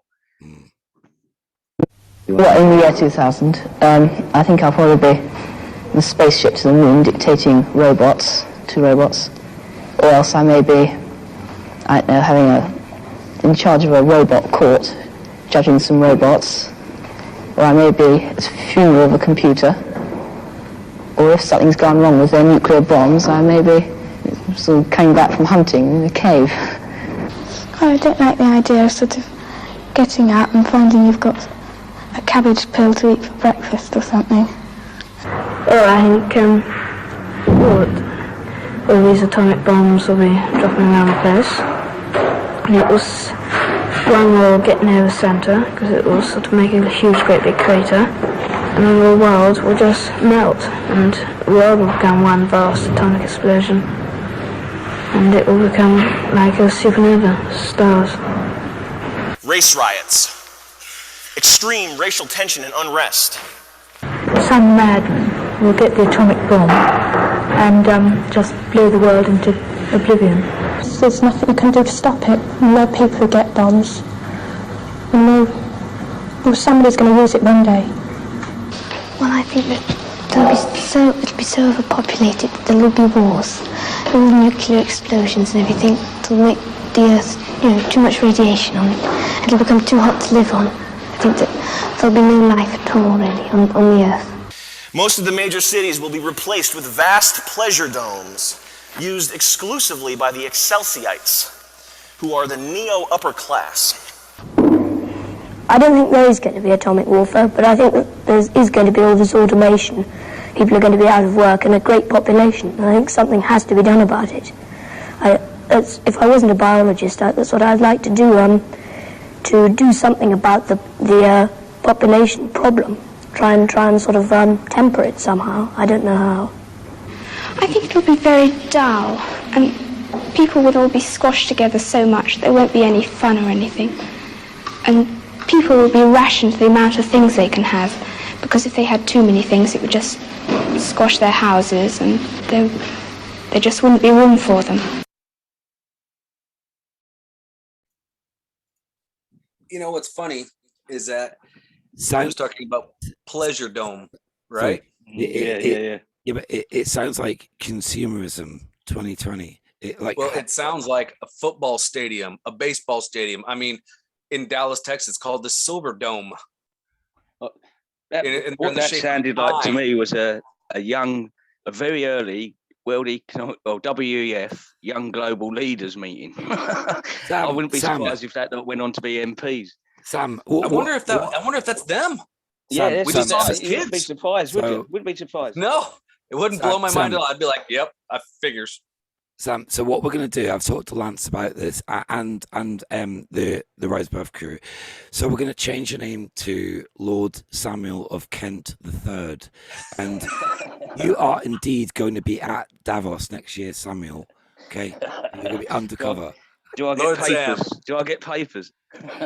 Yeah, you're a diplomat, mate. You're an EKoM diplomat. You're EKomrad.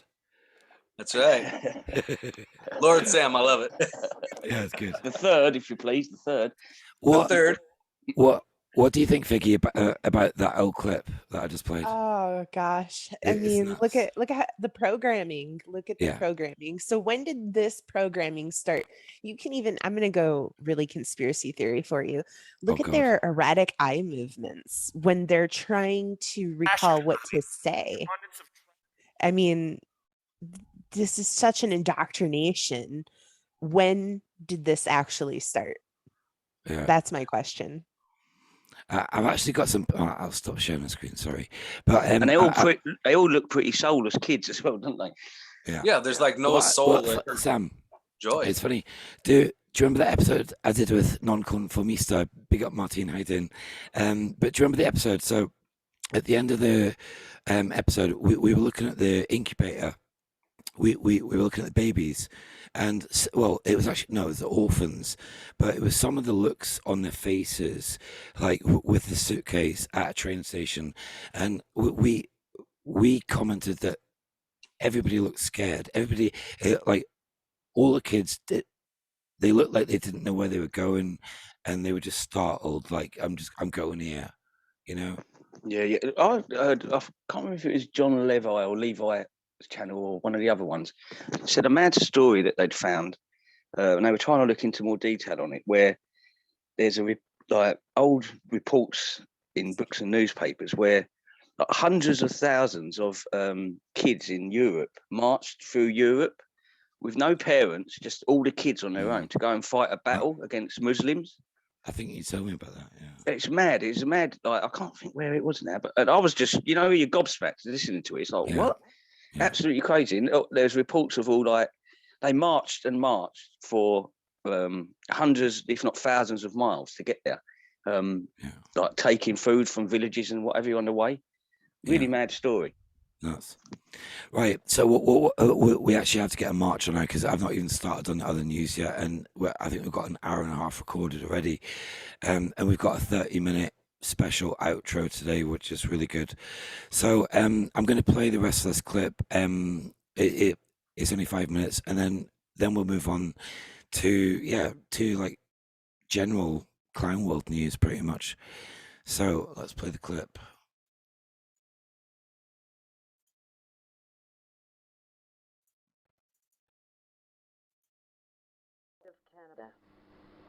Dear Ms. Windsor, this public letter of demand is issued to you, Elizabeth Windsor, as one who claims the title and fiduciary responsibility of Queen of Great Britain and the Commonwealth, and head of the Church of England and Canada, aka the Anglican. I just want to point out, I just found this out today or yesterday. So you see the cross on the screen. You don't need a comment, guys. I'm just going to butt in here for a sec. But the cross on the screen, okay. If you look at the cross of Constantine, the Knights Templar, so all these crosses, I think actually derive from the cross of Constantine. If you look into Constantine, it's quite weird. Church. We, as the friends and relatives of tens of thousands of children who died or were murdered in Indian residential schools in Canada, established and run by your Church of England and the British Crown from 1867 to 1996, do hereby demand that you, Elizabeth Windsor, in your capacity of Queen of Great Britain and the Commonwealth, and head of the Church of England, publicly disclose the cause of death and whereabouts of the buried remains of all children who died in Indian residential schools operated by the Church of England in Canada, aka the Anglican Church. This common law notice also requires that you, Elizabeth Windsor, arrange the immediate repatriation without conditions of the remains of these persons to their holes for proper burial. This common law notice also requires that you, Elizabeth Windsor, publicly name and surrender all persons in or employed by the Government of Canada and the Anglican Church who are responsible for or complicit in these deaths and disappearances, and all documents and evidence related to the same. This common law notice also requires that you, Elizabeth Windsor, compel Canada through its Governor-General to comply with these requirements of natural justice and international law. If you, Elizabeth Windsor, fail to comply with these requirements within 30 days of you receiving this notice through the medium of the Governor-General of Canada, it will be assumed that you do not dispute these claims contained herein, and legal action may be commenced against you. Sincerely, JUBiLEE, on behalf of the friends and relatives of the disappeared.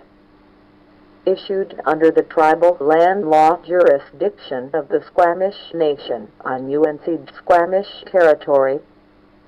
Read and hear the truth of genocide in Canada, past and present, at this website, www.hiddenfrommystery.org, and watch Kevin's award-winning documentary film Unrepentant on the same website.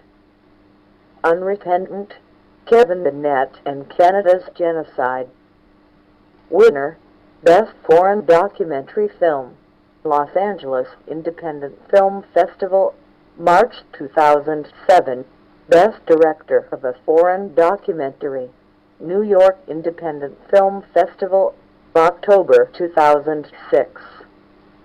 Winner, Best Canadian Film, Creation Aboriginal Film Festival. Okay, so that will do us there. But I just want to point out, guys, do you know what this picture means? This one right here. Yeah. So do you know about this picture? Well, not this picture specifically, but I heard something. I think it's about a week or two ago. So that image of the finger up the nose, it's very occultish. I'm sure Master Lee would know. But yeah, maybe a question for Sam. But I heard it means I think it tells me like something to do with Odin, or it's a very high occult level of symbolism, and not many people do that symbol. I've never seen that before, so maybe Figgy, could you comment on that? No, I've never seen it in relation to Odin. Usually, you get the eye representation or the hanged man. Or I know the tree. Yeah. I know the Queen is, pretty heavily into the Druidic stuff, so it's possible. But I wouldn't know about Odin on that one. So yeah, he's actually a very interesting. Oh shit! Sorry, hang on a sec. I actually accidentally clicked on cancelling the Zoom meeting there.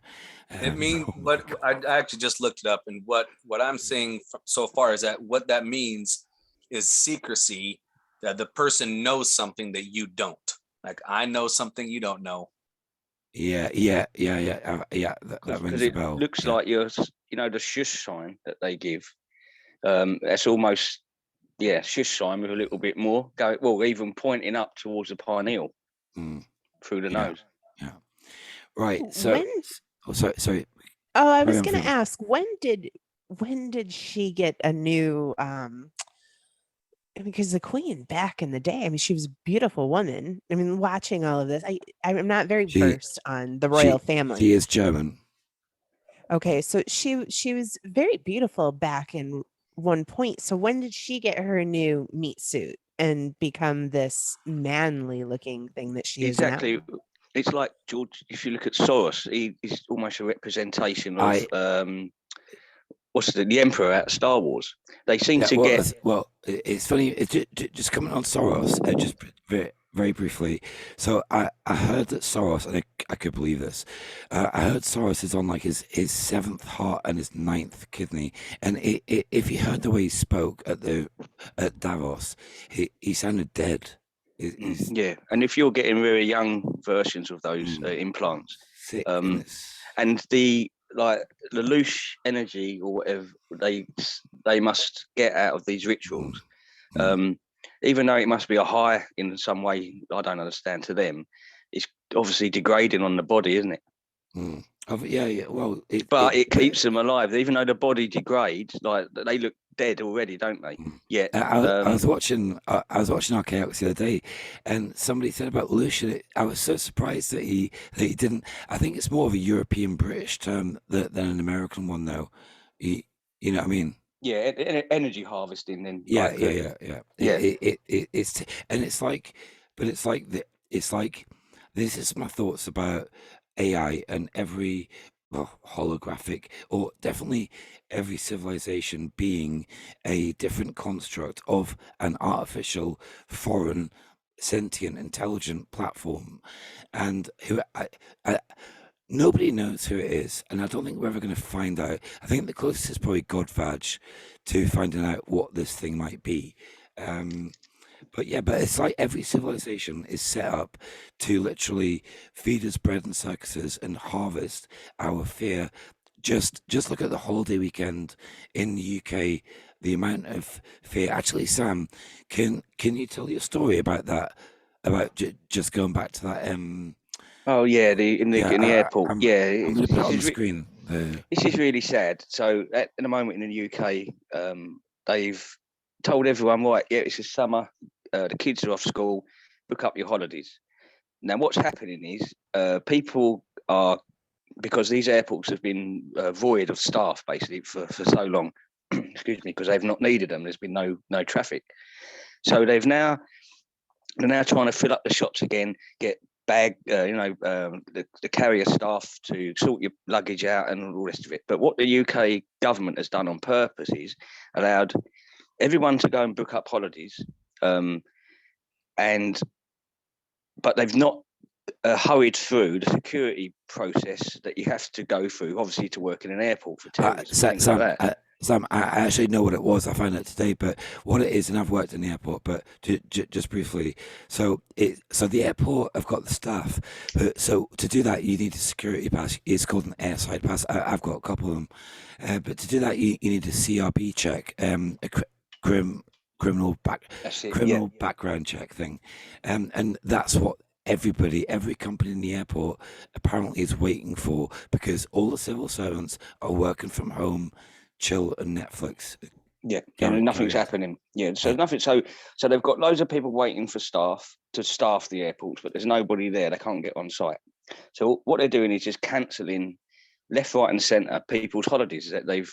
And this is what we were talking about earlier, weren't we? The morale, the loose, like the energy sucking out of these people. Now, there's a really sad story of a young girl who's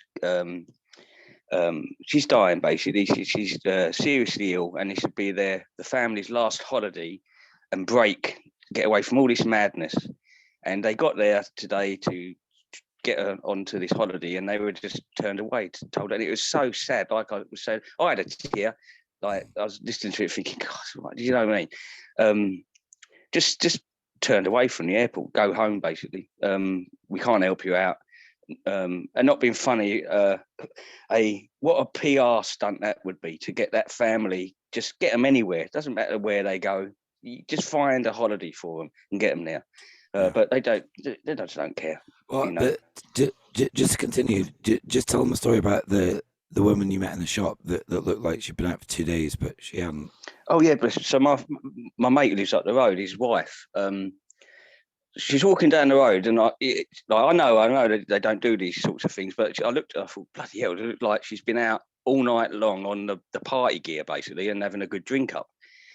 I said hello to her. I went and got my bits in the shop, and she was in front of me purchasing some, basically a load of beers for her and her husband, because they'd basically been sitting on a airport floor for the last 48 hours, being told, yes, you're going, no, you're not going, yes, you're going, wait and see what happens. And then right at the last minute, they're all just told to go home. She was shattered. She hasn't had no sleep for nearly 2 days. And she said, we just come down here, buy some beer so we can have a drink and try and stay awake as long as we could today so we can get our sleep pattern back. Because she was like shattered. She just looked completely and utterly broken, basically. Do you understand what I mean? Yeah. From what she's gone through for the last 3 days. Can we ask Figgy, what are your thoughts on what Sam just said? But also, what are your thoughts from America about our esteemed Prime Minister Boris Johnson? Well, I would say that it's not Joe Biden, so you're one up there. I don't know what to say to that. Oh, right. No, I actually, back when he was you guys first elected him, I thought that he would be pretty cool. And that, maybe he would be good. They kind of equated him to like Donald Trump, but UK version. And then just watching this spiral out of control, he doesn't care about any of you over there at all. He's into money and partying. He's as crooked as the rest. That's what I see from here. That Good. But you definitely sound like a conspiracy theorist, Vicky. I know, right? My tinfoil hat is one of the best. Can you prove her wrong? Jacob, how about you prove me wrong? That he's a good guy. And I think we're all loyal to the foil in here, if you understand. Lord Samuel of Kent III. This hat is lined with aluminum foil, by the way. So yeah, loyal to the foil. Hey, but it's weird. But it is almost, in a weird way, it is almost getting to that fucking stage, isn't it?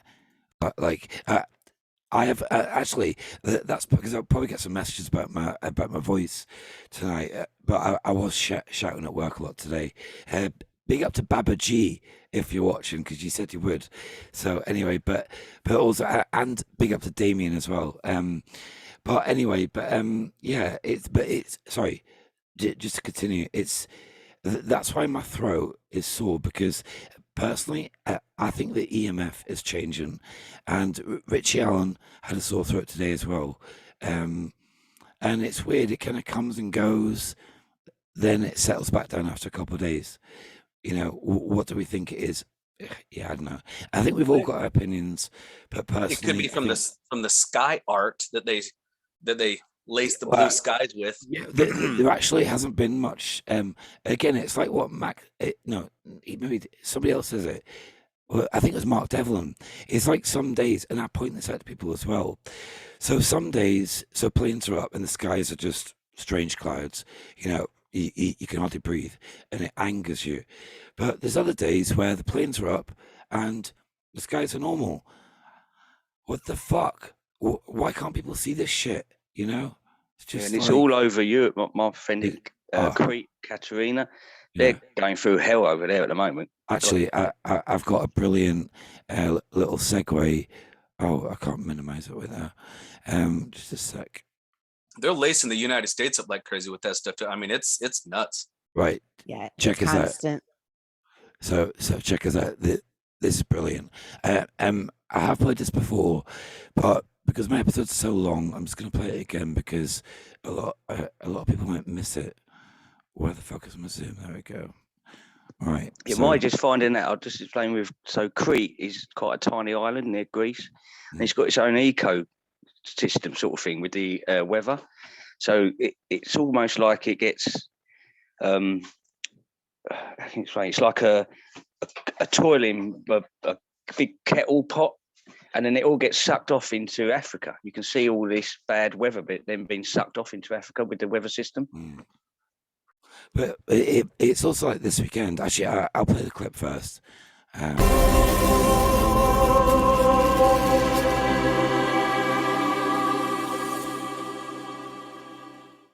actual fuck. I've been researching these for the last few days.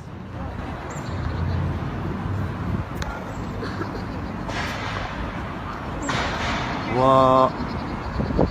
It's a smiley face.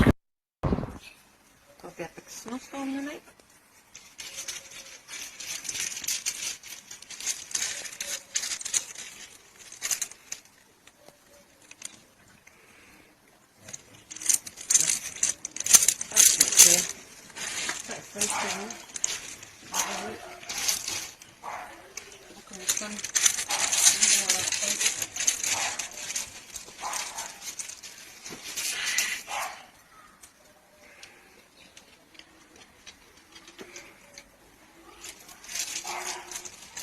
So that's about all we can see. But are we sure that wasn't from like a military air show where they were showing off?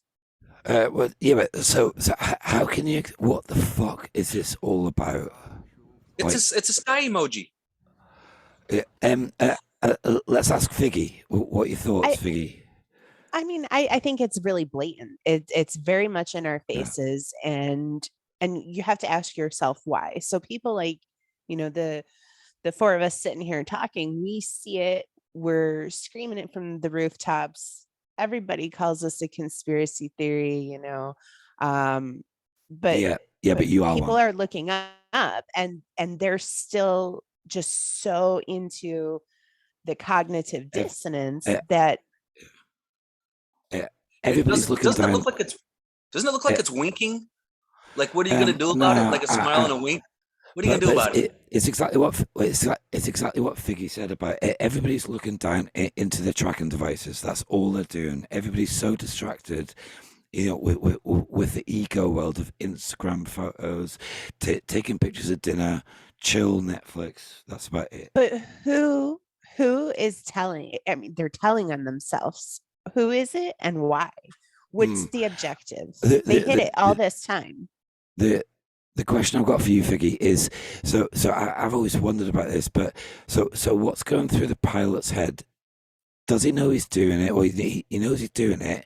Absolutely. But it's like I sometimes think about like what sort of people are doing this, and or the other theory is it all done by AI, and it's all scheduled, and it's all done by AI.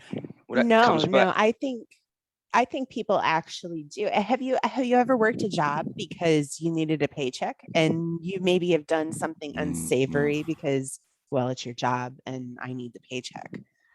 And then after a while, you just get numb to it, and you just keep doing it. There was this one time at Bandcamp. So I drive backhoes, diggers. Somebody asked me to bury bodies sometime, but I did it for the money. Is that right or wrong? Oh, well, I mean, was it right after a funeral? It was still warm, the body. So, I mean, that's one of those moral things, money over decency. And unfortunately, people want a paycheck. I'm not null and void for that. The reason I'm so passionate about it is I worked in the veterinary field for a very, very long time, and I did some unsavory things for a paycheck. And so I know how easy it is to fall into that hole. Yeah. That comes back to what you were saying earlier about what Jason said about, was it 300 million souls being here? Yeah. It's they're you see them every day when you're walking down the street. People that are just, you see them more now. It's like that little kid that says, "I see ghosts." You see dead people, don't you? They're soulless. But I mean, if they're doing these things, which we see that they are also affected. So where is that overlap there? Because with the food, you can understand that these people would maybe get a different quality food, but they're breathing the same air. Yeah. Well, Well, one of the other things that you have to think here in the United States, we actually had a whistleblower. She was in the United States Air Force, and she was a pilot doing this. And she came right out, and because she was knowledgeable, knew exactly what was on board of her plane, knew exactly what was going on, what was happening, and she was spreading it out there. So they could have gotten wise with this one whistleblower and said, okay, we need to not let them know exactly what's in it, what's going on. But if there is a live being, a soul in this body, flying this plane, you should know what's on your plane and what you're doing, and know that it's, I mean, holy crap, I'm going over my city with this stuff. Is this safe? Where's that thought that, is this okay to be spraying over my kids and my family? Yeah, what I thought when you're on a naval or an air base, you live quite close to the air base. Do you understand what I mean? You're not miles away from it, and so they're spraying their own communities. You know, it just doesn't make sense, does it? How these NPCs think? No. Yeah. Right. So what we're going to do now? So we actually need to close down the episode soon, as it's quite a long one, which isn't a bad thing. But anyway, so I'm going to show you this brief clip here. I'm just going to share my screen. This is China, okay? This is China, and this is like, it's like from a movie. Don't you mean China? China. But yeah, but it's just nuts. Right, really have a watch. It's just like out of a movie. Check it out. It's fucking nuts. Oh, it looks like an Asian dystopian movie now, but it's actually real.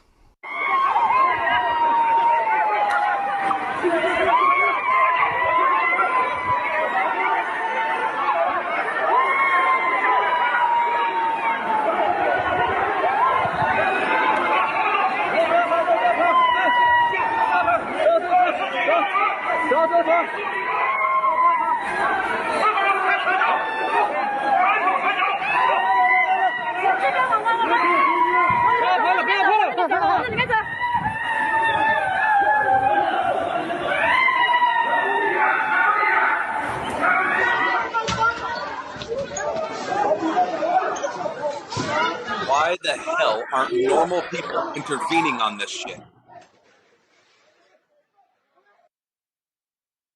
They've taught everybody not to. Like, I swear to God, let me go into an airport and see somebody all dressed up like that trying to drag off somebody. They're going to get clocked because their peripheral vision ain't good in that mask. They're going to get rocked right upside the head. I don't think so. Yeah. But these people have been trained over generations for, possibly 100 odd years. You know what I mean? More than that. That they're, if you go back and look at like the different dynasties, the way that these people have been programmed over the years. That's why everyone loves China, because it's the perfect. That's how they want the world to be, basically. Yeah. Exactly. The amount of people, like for instance, Shanghai, was it 26 million people? Yeah. And they Well, probably got Sam. So my friend, my friend Roshin, I'm gonna send you this link. She is in Shanghai. She's a school teacher. She's due to come home in about 3 weeks, I think. Yeah, so she's been locked up for about, I think, 7 weeks now, and it's the first time in China that she's been told to work from home. So it is common in there, but kind of in a different way. Anyway, but yeah, have you got anything to finish on China? Because we need to go through the next few links just to finish up. Go on, Figgy. Guys. China, that's a complicated one, in my opinion. These people, like Sam said, they've been trained for how many hundreds of years to be subject to this abuse. And then, going down the conspiracy rabbit hole, look at the information and the technology that they use over there. I used to think America was, leading edge. And then I started to learn about this stuff over in some of the Asian countries. We're a third world country compared to them and what they have technology wise. Yeah, for sure. Just Taiwan and the chips that they can make in Taiwan, It will definitely happen. I was talking about 6G earlier, which is around 2030. I would say that by then. Sorry, the image you're showing right there with that fancy dinner there. When I look at that, if you guys remember the movie with Hugh Jackman, Van Helsing, where they were dancing with all the whole fence, but that's exactly what I'm seeing when I look at that right there. I wonder how many people are wearing red shoes at that table. You don't need to comment. Well, you can comment, but you know what I mean. Was it 600? It will first of all. It was 6,666 actually. Yeah, anyway. Wouldn't surprise me. So I think we're actually so we're going to finish up soon because I've actually got half an hour video to play in Zoom. You guys can watch it if you want, but we're going to say our goodbyes just before the outro. But it's worth watching. It's very good. So a few little memes here. Figgy, what do you think about that? I'm a huge gun advocate. Amen, sister. I've got quite the little arsenal. I plan to keep it and grow when I can. If you have control over your own dominion, well, it's going to be a whole lot harder for them to pull that China stuff on us. Yeah. I've actually got a really good picture to match. Well, there's one thing that's missing in that photo is that your feet should actually be about shoulder width apart when you're leaning forward and your toes forward. Yeah. So I've actually got a picture. Where the fuck is it? It's coming. Should be here. Yeah, I've got a okay arsenal here, and I plan on growing that bugger. Right. I mean, my AR literally is sitting right next to my bed. I have a green. I got a whole nice kit for my AR. It's a green one. What caliber is your AR? Oh gosh, I think it was with the 228 or something like 223. that. Yeah, I'm shooting 300 Yeah, blackout. 223. So I couldn't find the picture. It was a picture of Trudeau walking with 4 bodyguards saying, "We don't need guns," and there's like a gun logo on each. I think it's above that one right there. I think it's up a little bit. I thought it was, but well, just while you're looking at this, an interesting thing. So I used to work in the tobacco industry, and this is good as well. Sorry. We went to Birmingham for a tobacco conference. Now, once you've been in that industry, you understand how powerful it is, and they don't want anyone like Rizzler, for instance, doesn't want anyone else really coming into the market. You've got OCB in France as well, but they took them a hell of a long time, and they're almost like criminal gangs. So the top man from Rizzler was at this conference, and he had about 6 to 8 almost 7-foot goons with him, all in the same grey suit with a black tie, remember it, and white shirt. And you could actually see, so they're in Britain, in Birmingham, at a conference, and they've all got those automatic pistols on them with extra size magazine. And it blew us away. We were like, whoa, what's going on here? There's blokes with guns here. But as soon as you see especially those automatic pistols, they're like Uzis. They're fucking lethal. That was to protect the main man of Rizzler. So he had almost diplomatic immunity in the country because the company's so powerful. God. Rob, I just sent you that I just sent you that one picture that you're looking for with Trudeau. It's in the EKoM. It's actually because I've changed the actually I can grab it here. Watch. There we go. Thanks, Jacob. Yeah, but it's like, sorry, just to finish on the point of made by Figgy about the guns, and it's like, it's so true. It's just like, but it's weird because it's like if we fast forward, I think, into I don't know, 6 months, a year, maybe even 2-3 years down the line. So that they are trying to disarm America. But I think that's never going to happen, and it kind of links up to what I was saying. It kind of links up to what I was saying about Sam about. So we're going to get to this crux point where things are going to get so bad, but it's actually a question for all you guys. So what I'm talking about there, this crux point where shit gets so bad, what do each of you think is going to happen? Well, if I could just say something before I forget. With gun control in America. So all our American brothers and sisters out there, listen to this. So I read a post the other day. The very first gun confiscation in America was by the American, wasn't army back then. What were they being called back then, Jacob? While they were, so they basically went into a Sioux camp, which they'd already had peace with, and said, look, we're taking away your guns for your own protection.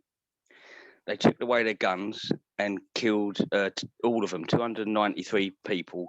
Over 200 of them were kids and children. Wounded Knee, I think it was. Wounded Knee, yes. Wounded Yeah, Knee. there's a movie. There's a movie on it. Crap, and it's what's it? El Diago or something like that. Crap, I literally just watched. It's about a horse race. A guy that does horse racing, like world horse racing, and he actually ended up winning. But yeah, and the guy is actually he's actually half Caucasian and half Native, and yeah, they confiscated their guns. There's a movie on it. Yeah, and it's a fantastic movie. 293 people, over 200 of them were women and children, and they slaughtered them all once they took their weapons. So that's the first gun confiscation in America. See, they don't really understand what they're doing. Not that they're going to hit a point with Americans where Americans are actually the people who just really want to be left alone. They're going to fight back. They just haven't hit that line yet. And it's really not going to be a pretty thing, because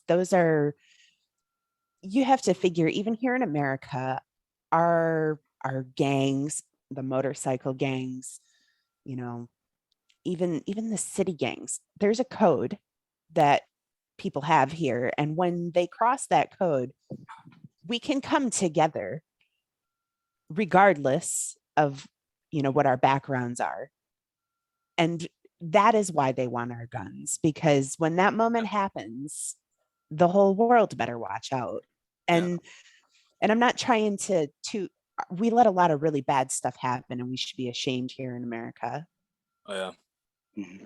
There's an old saying I heard years ago: when the black man and the cowboy in America realise they're both on the same side, the government better watch out.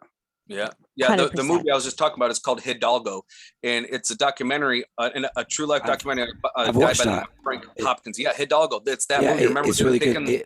It's got horse in it. It's got horses. Yeah, the painted horse, and he actually wins a race, the Arabian race, the Great Arabian Race. Yeah, fantastic movie.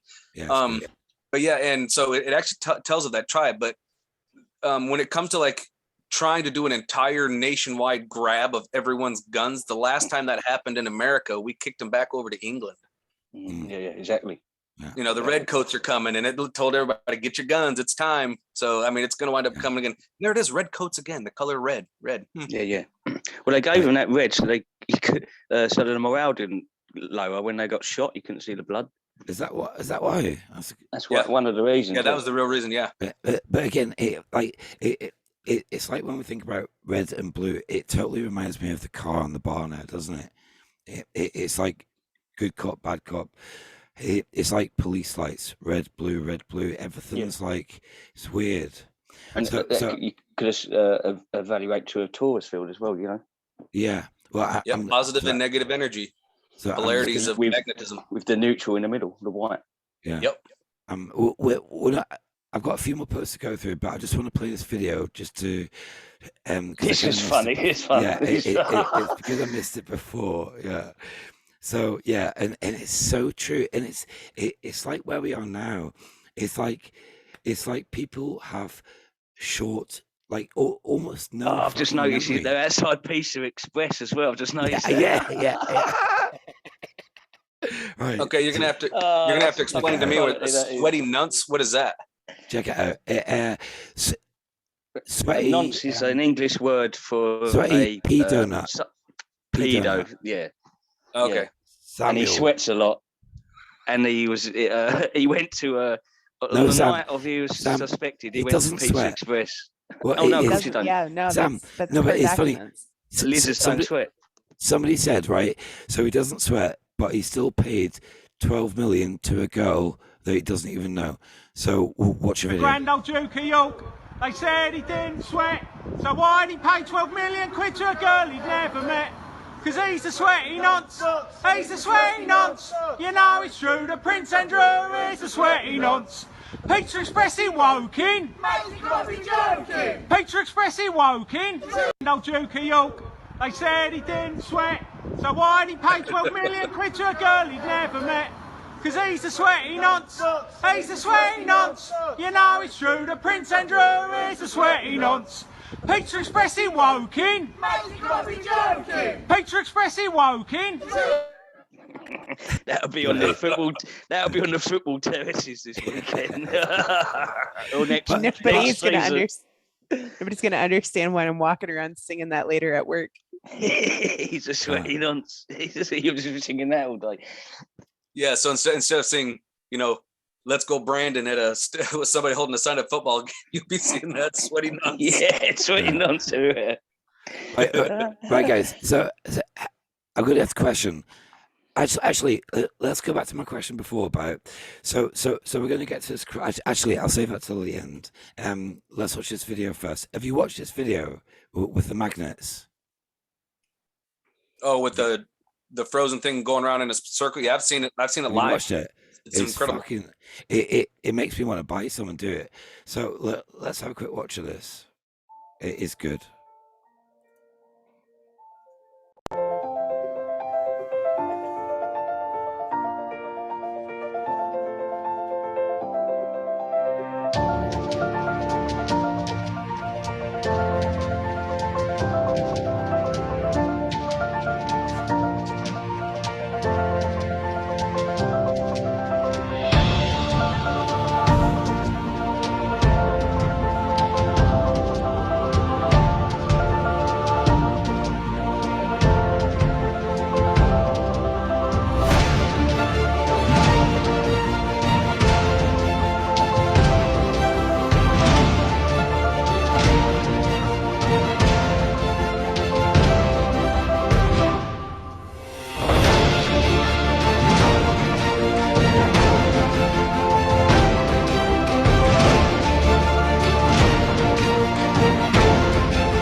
Okay, so we're back.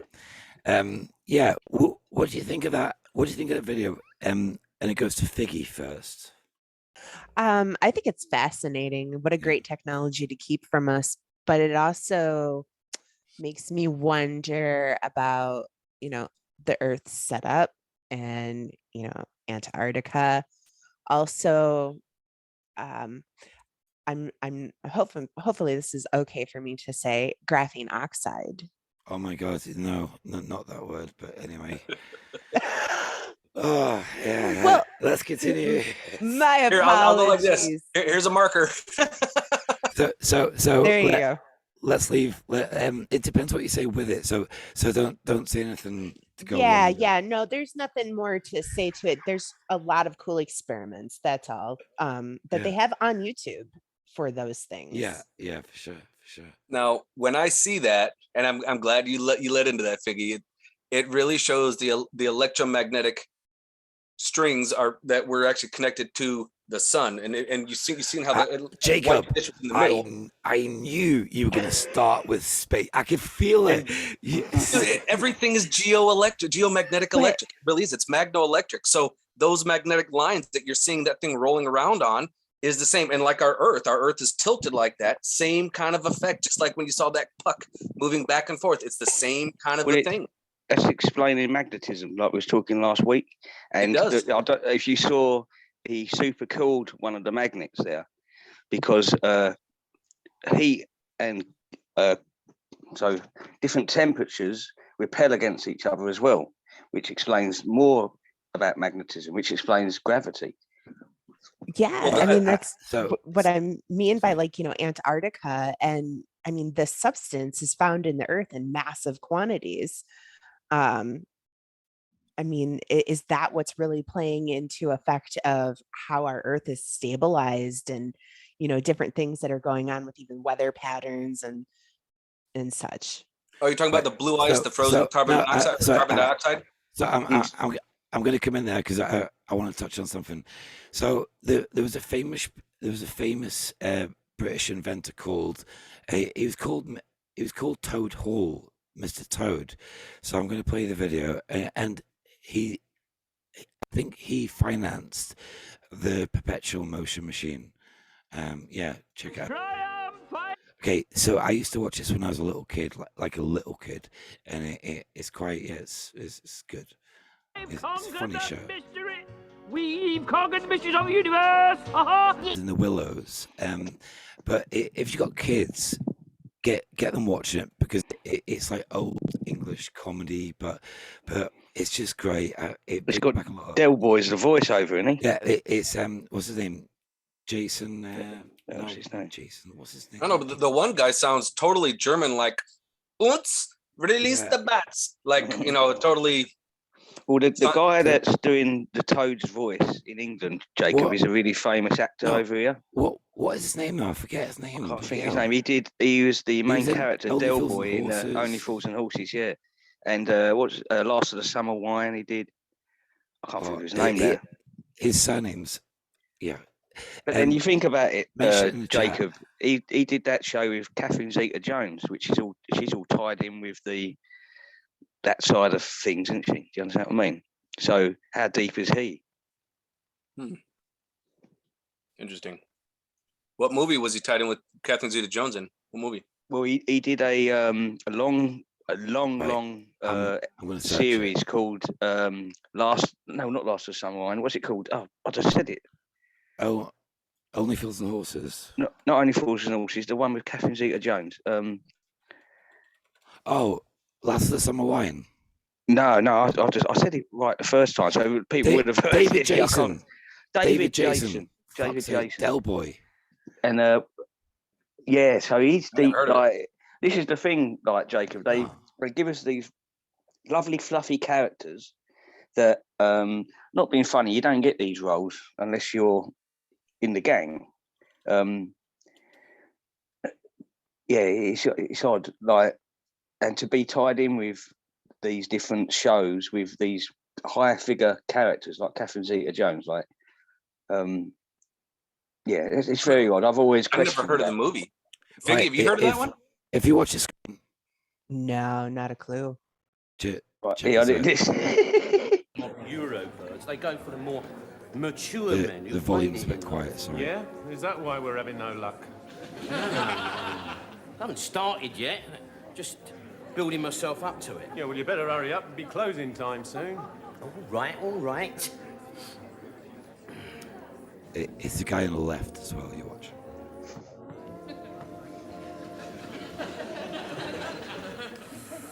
I think we're on a winner here, Trig. All right? Play it nice and cool, son. Nice and cool, you know what I mean?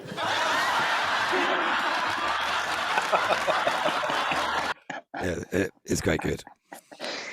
So anyway, on that note, we're actually coming to a bit of a close, but not quite yet. So I'm gonna ask you all that question again about. So, have you watched the channel German Warfare? Anybody? I've seen it a few times. Yeah. It's a guy from South Africa. So he does a thing at the end of the show, and he asks every guest. He asks, so there's a crystal ball in front of you. What do you see happening in the future? And this goes to Jacob first. But I'm not talking like major future. I'm talking about when we hit the crux point. When the apocalypse is at max peak. Yeah. What do I? Whoa, ooh. That's kind of an open crystal ball there because it can go a multitude of ways. It's a two-way crystal ball. That's the only way it goes, two ways. Okay, well, one way the people are going to wake up and it's going to be a revolutionary war, and people are going to, especially in the United States, because I mean, even as a Japanese. The Japanese emperor said, we fear going to America because there's a gun behind every blade of grass. And that ain't no lie. I mean, so many people own guns here. So I think it's gonna wind up being a revolutionary here. We're just gonna just take out the government, just storm DC, wherever they're at, shoot them, they're done, it's all over. And it'll wind up being an uprising, I think, and people are going to notice, because I mean, there's no way that's going to be kept under wraps. You know, the world's going to find out. That's one way. Another way, people are just going to continue being, you know, oh, I don't want to go, you know, have to fight because then, you know, my kids and, you know, yeah, and what, freedom ain't free, especially when you're dealing with these guys. You know, you gotta stand up. So one of two ways. You comment I make about the word freedom. Now, but personally, it can also be a state of perception for me personally, and like, you know, I think we are all free. We have freedom, but it depends on your own choices and actions.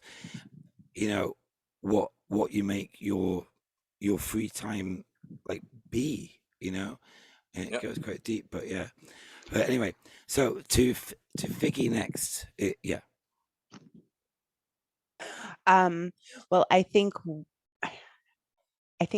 we are going to have, especially here in America, I think we're going to see the collapse of, and I would venture to say all of, you know, the Western world. You're going to watch it collapse for a short period of time.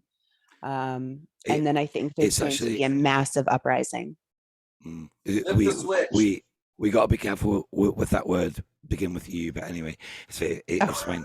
It is fine.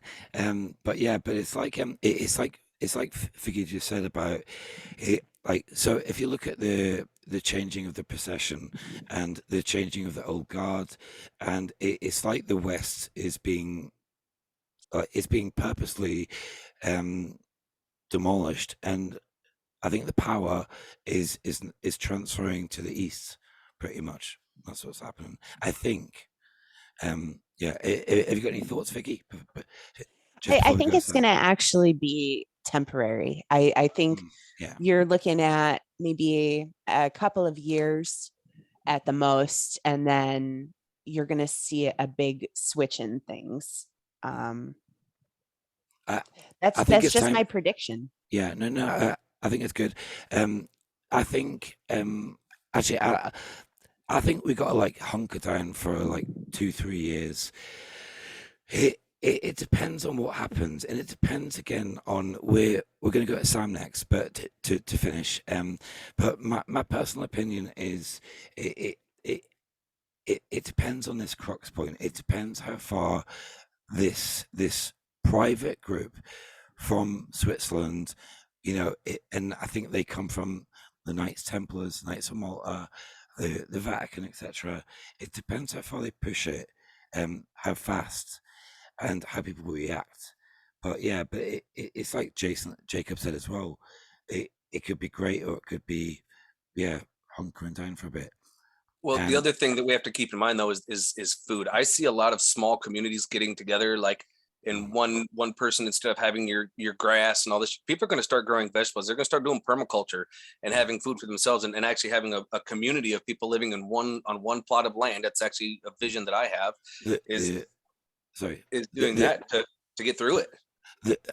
I totally agree, but the only problem with that, right, and I think Sam would probably agree, but the only it's a good idea. I'm not saying it's not. But the only problem with that is if you watch that episode with the AI, with the planes with the AI camera, and they can zoom in to read your phone, but the only problem with creating like a small holding is they'll see it and they'll know where it is, and they'll probably come for it at some point. That's when it gets, most definitely. Yeah, come on.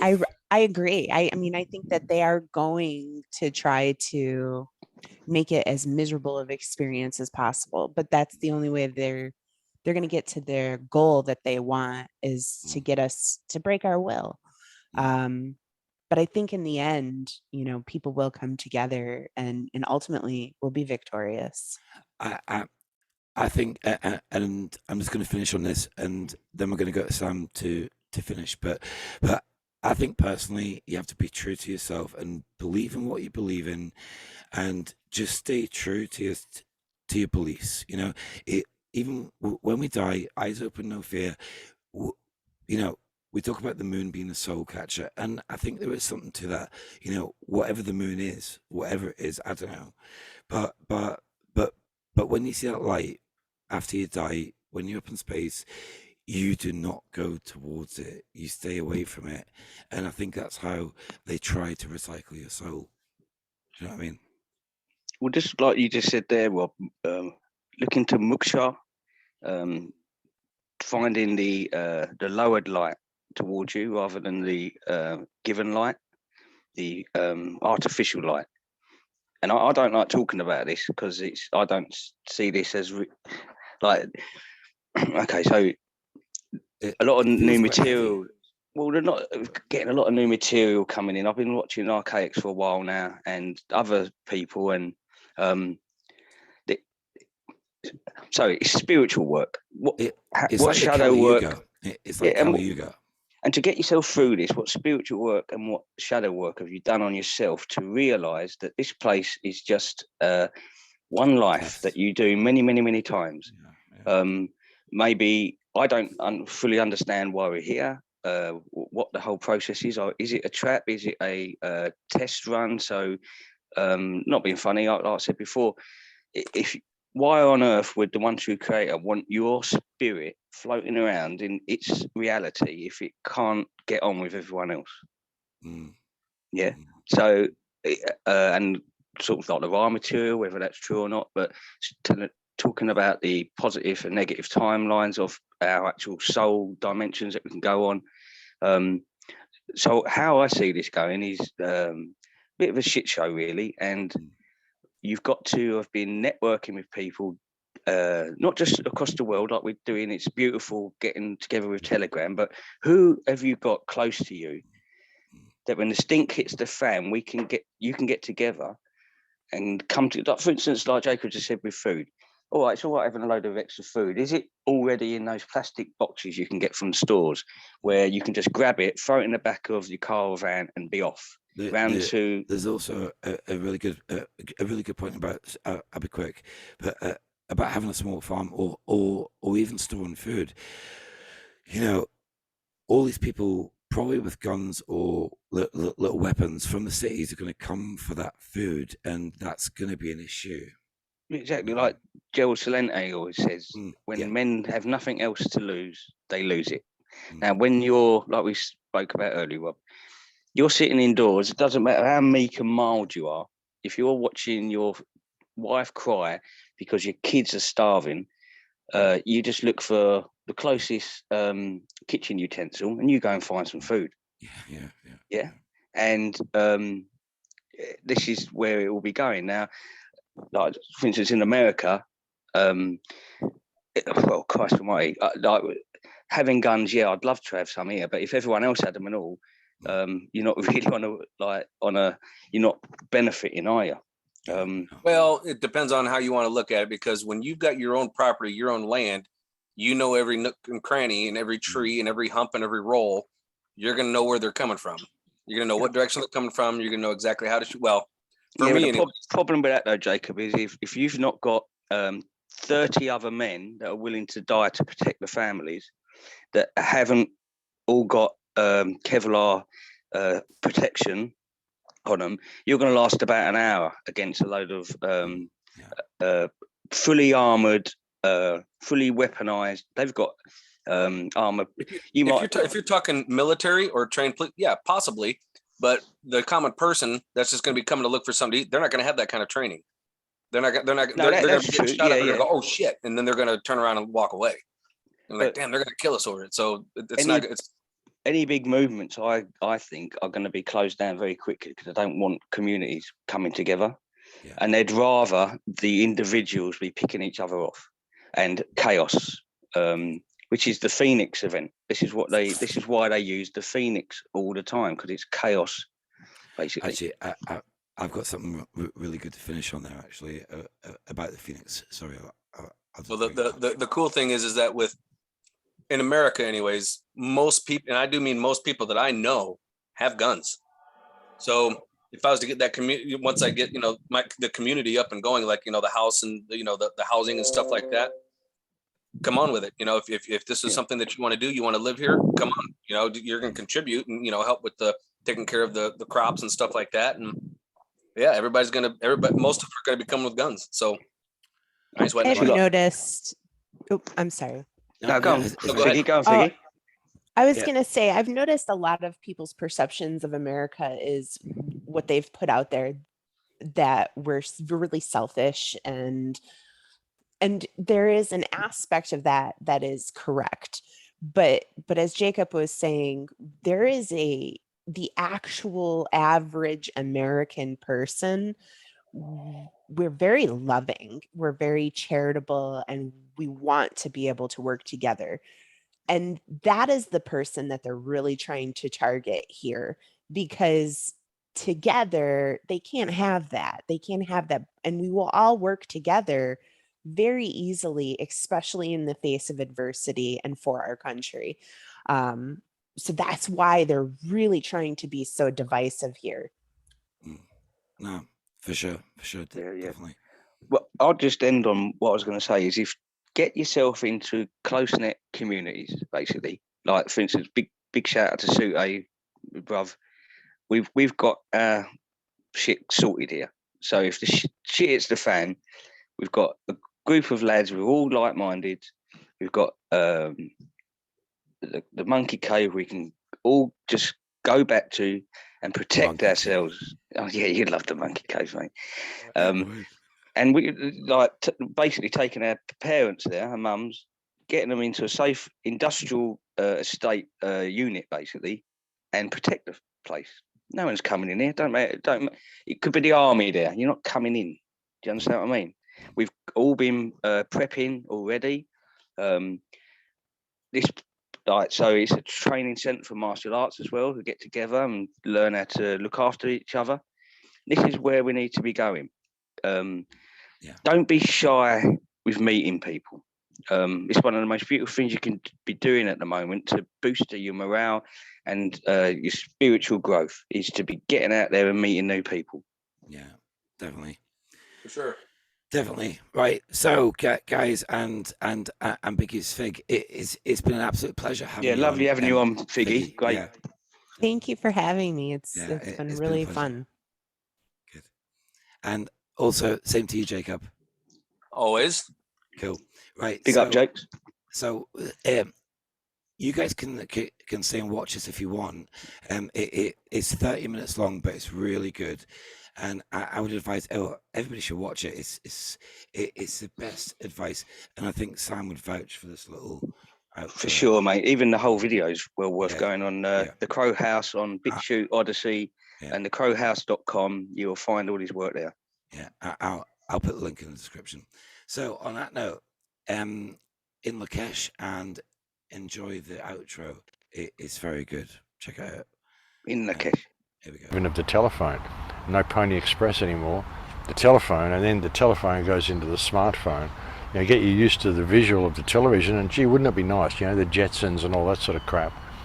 Social conditioning. Then get you into the smartphone, get you completely dependent upon it, remove all the other communication from you, remove all your life skills from you, get you completely dependent upon this smartphone, so you need it to survive. You can't do the most basic of things without it, which is where they're going. Like even with scanning your shopping and everything that they're doing. They don't even want you shopping anymore with checkouts. They want you going in with your smartphone and scanning a QR code to pay for your shopping. So get you completely dependent upon this, and then make it so it has to be inside you, or you can't participate in that world. There's the mark of the beast, folks. That's the way it's going to be. You will need this mark in order to trade. And like I said, I think they've done it before. I don't think any of this is by chance. And sorry for all the Christians, but I don't think the Bible is a prediction. I don't think that Revelation is a prediction. I think it's a script. I think there was an event that happened a couple of 100 years ago, and they created all the religions. They divided what we had, and they created religions that would be against each other, so people would never see the truth that lies between them. And that's one of the things that they've used to separate us. One of the things they've used to separate us from the real world. closing down our pineal gland. That's why we can never build some of the stuff that we had in Great Tartaria, or even fully understand how a lot of it works. The free energy devices, all of the stuff that we had. And we can't understand it because we can't experience so much of reality. We can't experience what we can see outside visible light. And I've talked about this before. So many other people have talked about it. We're taught to believe that these plant medicines and things are satanic, but they're not. I mean, I think religion is a hugely divisive concept, and I think revelation in the Bible is it's QAnon. It's Operation Trust on steroids. It's trust the plan. We could change it. We could change everything. And if you can't understand reality because you can't experience reality, then how do you even understand the plan? People who believe there isn't anything outside what they can see around them with the five senses, you're missing out on reality. You are, even by not considering the concept, you're missing out on reality. Please at least just consider the concept. And don't believe the book so much. Believe your senses. Believe your intuition. You know how it feels, how emotions feel. How does it feel when you walk into a room where people have been fighting and arguing? You feel like you can cut the air with a knife. It's that's the way it is. So you can feel it. You can feel the energy. There's an emotional conversation going on. There's an energetic, electrical conversation going on, happening all the time. So if you can really consider that, I mean, and that's an example that I often use. When you walk into a room and people have been fighting, you walk into a room, a couple have been fighting, and you can feel it. Whoa, what's going on here? You can cut the air with a knife. It's just this energy in the room. That's happening all the time. You've got all of these higher senses.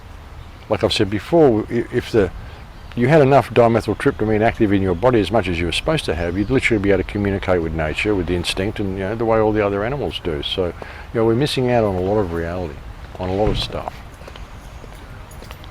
And it's just important that people consider this type of perspective and don't, just write it off so quickly. Write it off as being, fairies in the gardens and fantasy.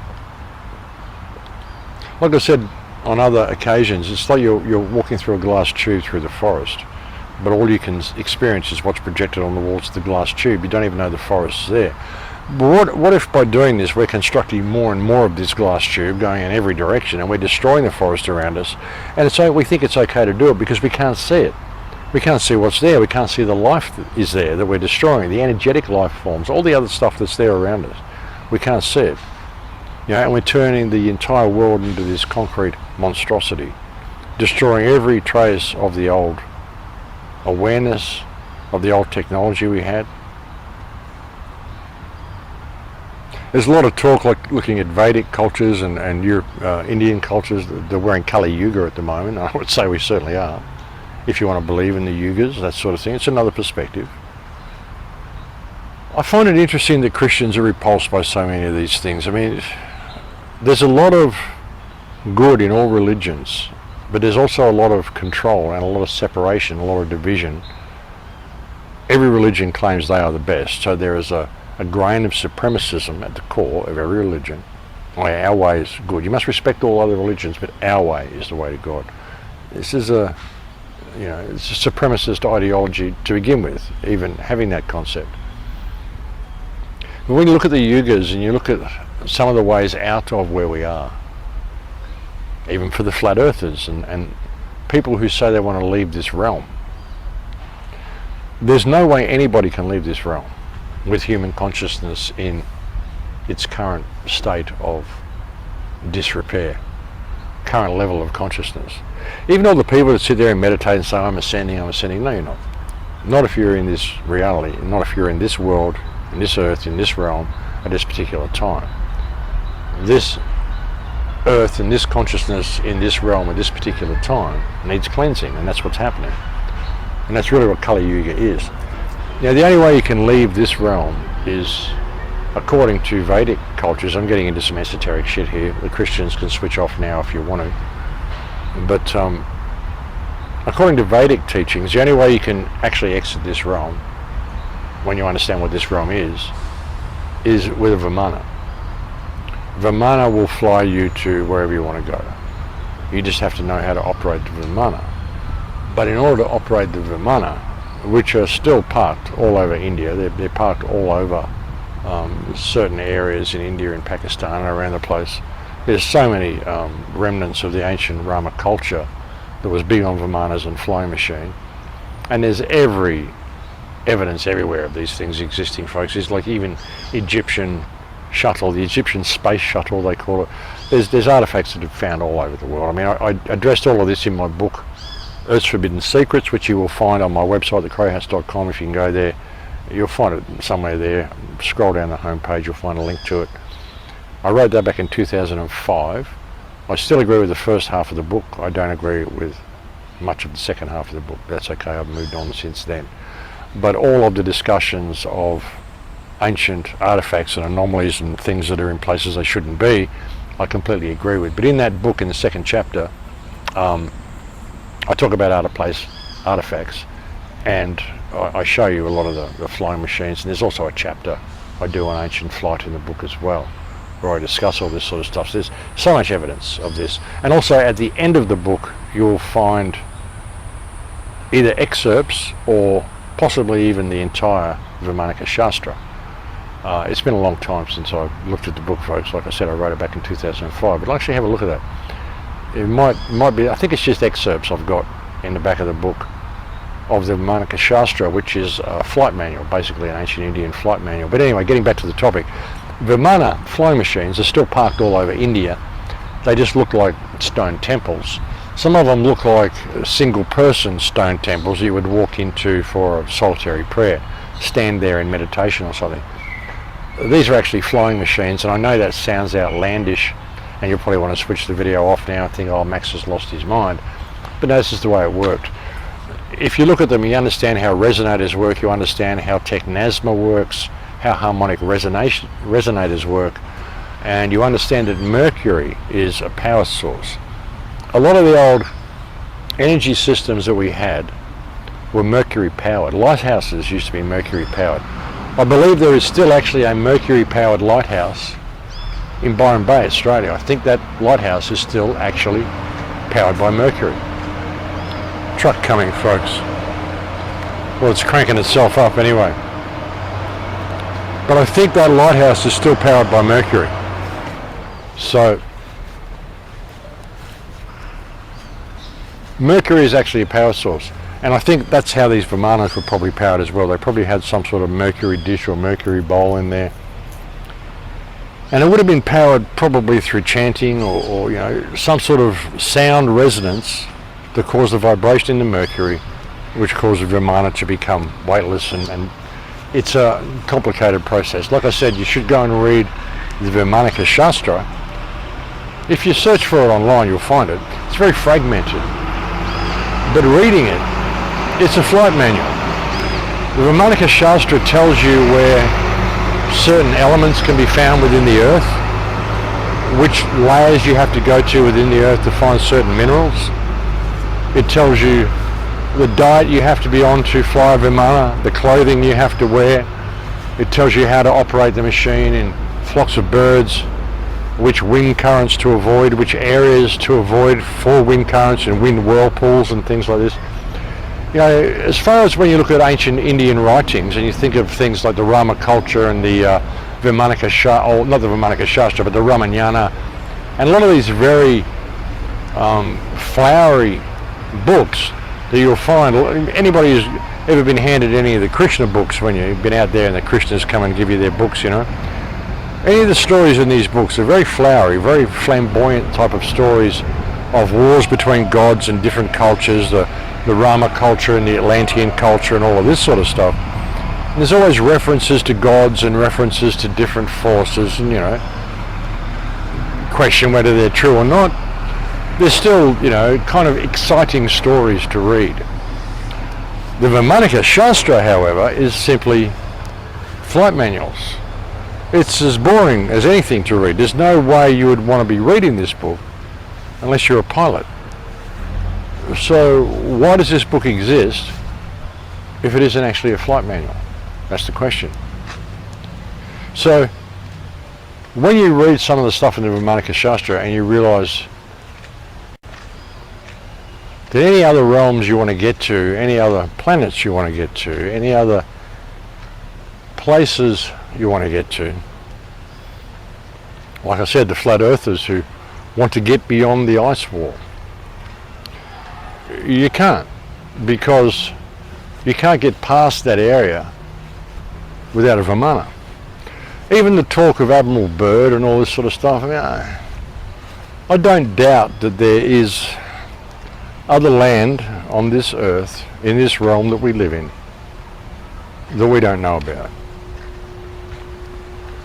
I'm almost completely convinced that the earth is a lot bigger than what we're told it is. According to the Vedic texts, the earth is way bigger, way bigger than what we're told it is. And I'm open to it all. You know, I'm not a flat earther, but I'm not a globe earther either, or not according to the official story anyway. The whole concept of none of it makes sense. So I just don't support either one. But again, you know, you get back to things like the Mandela experiment. Sorry, I'm going on for way longer than I meant to. But even getting back to things like the Mandela experiment or the Mandela effect, if this isn't memory replacement, then it very much supports the whole concept of, you know, the holographic theory, the holographic Earth. Something that I experienced in that episode that I had back in the beginning of 2020 was how the flat Earth, the globe Earth, the hollow Earth, the holographic Earth, the energetic universe, the fractal Earth could all be part of the same reality. Depends on where your awareness is.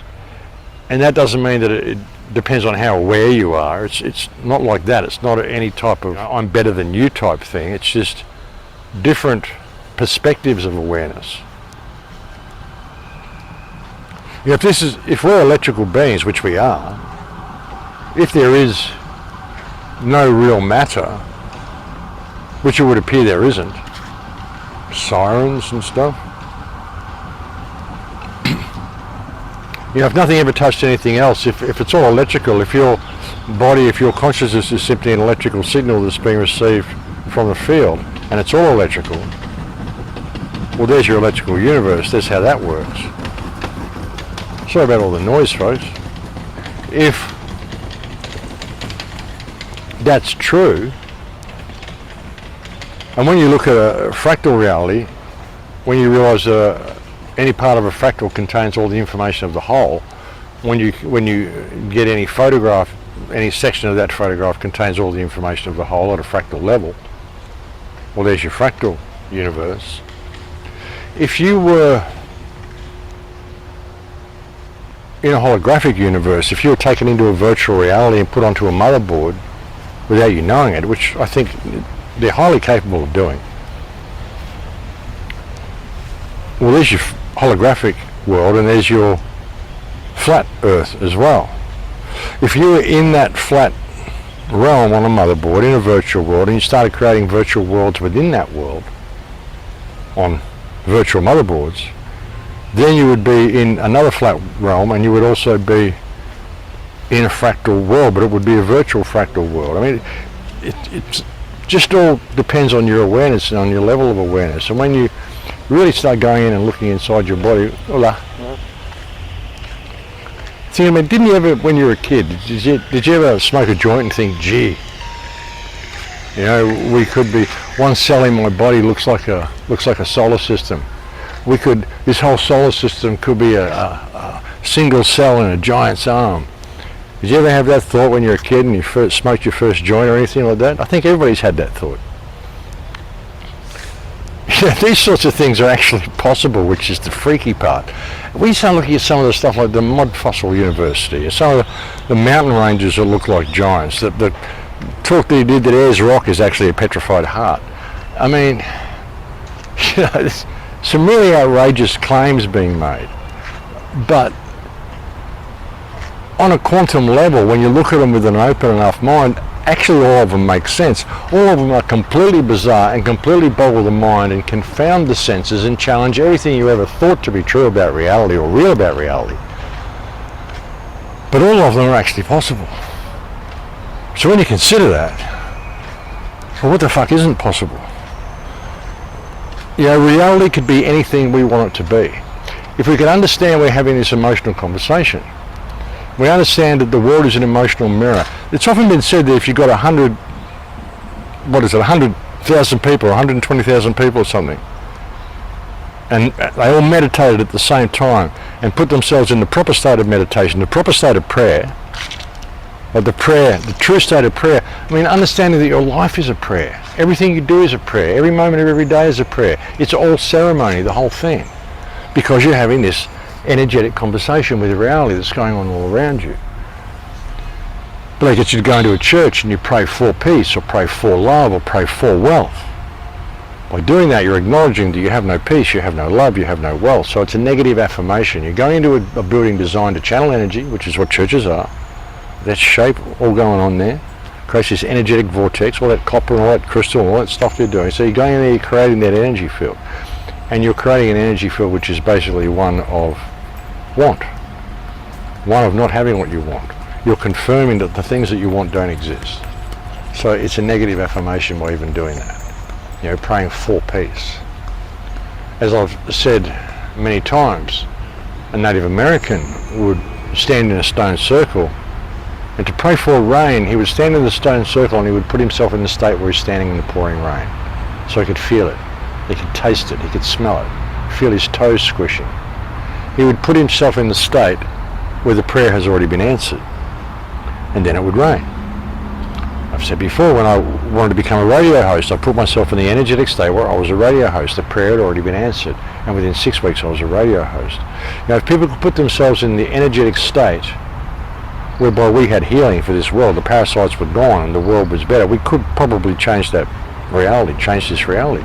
If enough people could get it and actually do it at the same time and create that energy field. People say, oh, that sounds real hippie and new age. It's the way you work. I mean, we are so much more powerful than we're given credit for. If you could experience what it's like to have an open pineal. This is what I've often said, people should go and do ceremony at least once, do ayahuasca or something like that at least once, just to try to get a grasp of it. Maybe not everybody, but and again, people abuse these things as well. People go and do hundreds and hundreds of ceremonies. I mean, what for? I learned what I needed to learn on the first ceremony. I saw what I needed to see on the fourth ceremony, and after that it was all incidental. The only reason I even did more ceremonies than that was because people wanted me to do ceremony with them, But I learned all that I need to know from 4 ceremonies, and it gave me an entirely new perspective on reality, and I saw everything I needed to see. And since that time, which was back in like 2012, I've confirmed all of that stuff myself, and even understanding how the world works now, I can see everything that I saw then unfolding around me. Even when I said back in 2012 that they intended genetically modify us from the inside out, create this whole transhumanist nightmare and lead us into the mainframe. This is how they're doing it. And now they're even telling you they're doing it by saying by 2030 the cell phone will be obsolete.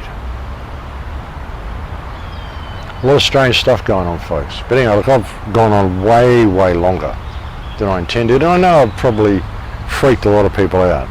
But hey, I'm just sharing my thoughts out loud. We're heading for a really, really obtuse time, ladies and gentlemen. That's about the only way I can explain it. I don't want to say bad. I mean, it's a lot of people are going to find it bad. It's going to be so different. And a lot of what's going to be happening is not going to be televised. The revolution will not be televised. The truth will certainly not be televised. The deaths are certainly not being televised. But some of the reports that are coming in, which seem to be quite substantial reports, and there's no real way out of this without these leaders, coming to an untimely demise. We tried everything else. We tried elections in Australia, and incredible. That was our last chance. That was Australia's last chance at any type of peaceful resolution. And they even took the names off the ballot box, left squares there, but took the names off. And then people are ringing up saying, why are these boxes empty? They're that stupid. And then the excuse, they're empty because we just use the same forms every year, so we didn't put names next to those ones. Well, the federal government can't afford to buy new ballot papers, can't afford to print new ballot papers every year. No, they just left the names off so you wouldn't vote for these people. Incredible folks, they were able to do it. But yeah, I think I've covered all I wanted to say. Just stuff to think about, folks. Like I said, I mean, I know it's kind of weird. And it's again, something else to distract us all from everything. A really neat photo that I saw the other day. Apparently, NASA's Discover satellite or spaceship or whatever it is, snapped an incredible shot of the moon passing the Earth. And you know, like I said, I'm not a flat earther, but if NASA wants any credibility, I mean, what is this? Honestly, if that's not photoshopped, well, yeah, they're really not doing themselves any favors by publishing shots like that. It really doesn't make a lot of sense at all. But anyway, folks, I'm going to leave it there for now.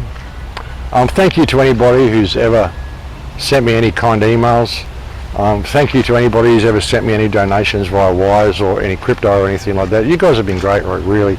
Those people that have helped out. It's been really hard being here in Mexico, like having no bank accounts and all that sort of stuff. I managed to get that Wise account open, but not having access to any of my funds, it's been really tricky.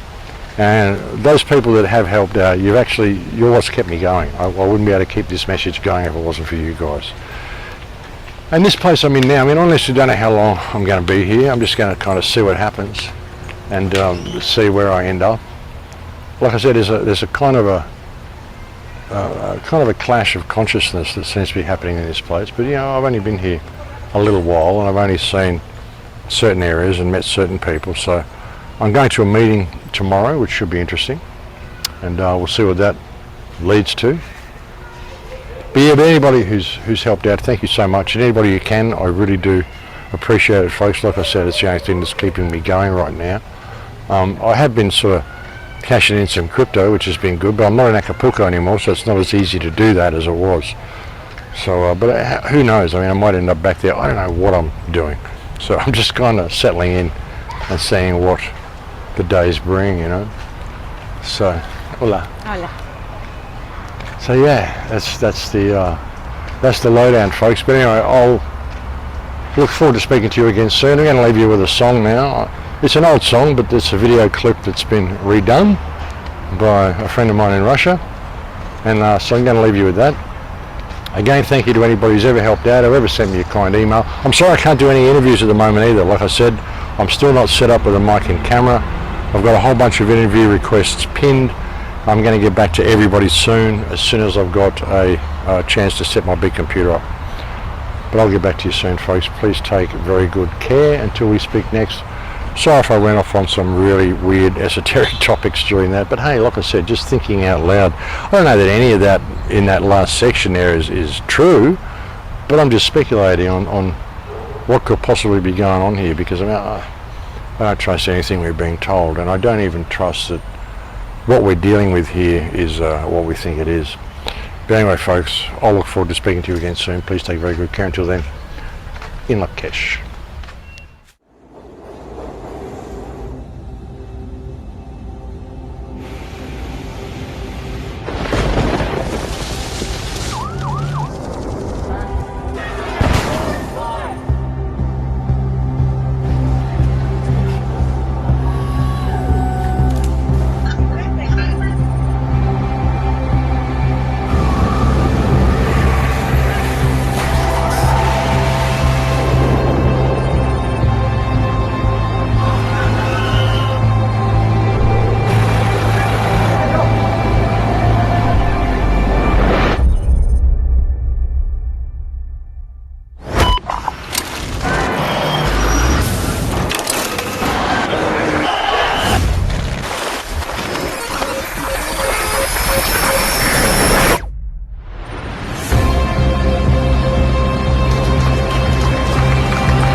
it doesn't change what you are doing.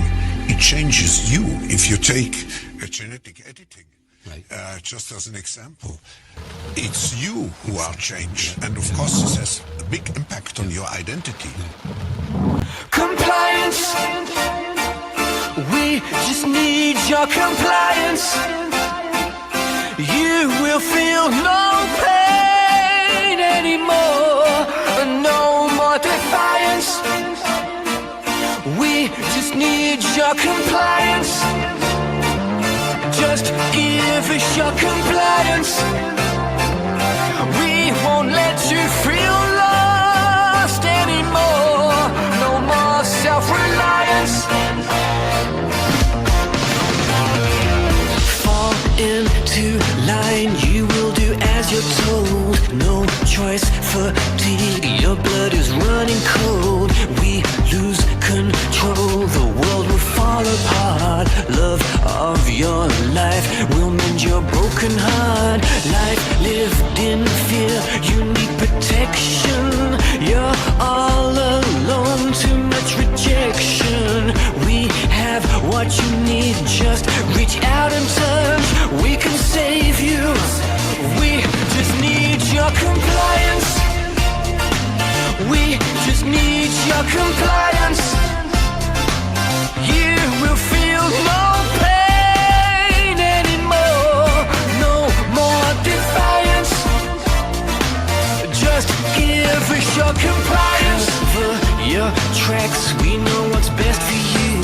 You've bitten off much more than you can chew. You're running scared, you'll run into our arms. Come join our clique, we'll keep you safe from harm. Our toy soldier, you'll do the dirty work. Stay loyal to us, we'll take away the hurt. We have what you need, just reach out and touch. We can save you. Just give us your compliance. We just need your compliance.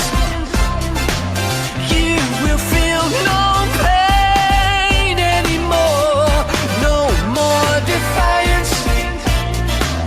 Just give us your compliance.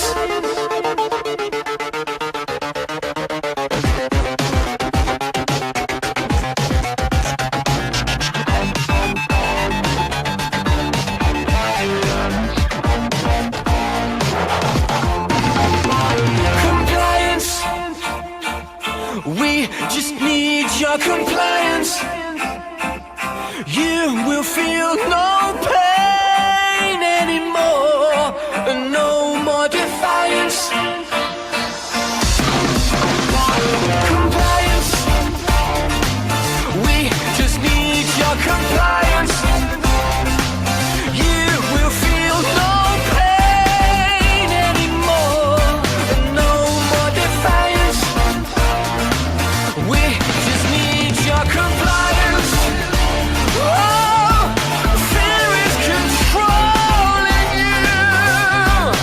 It's time to give it up and give it to us. Give us your compliance.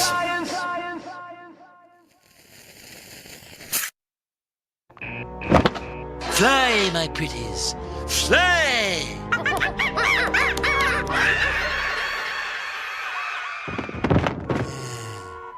Continue the research.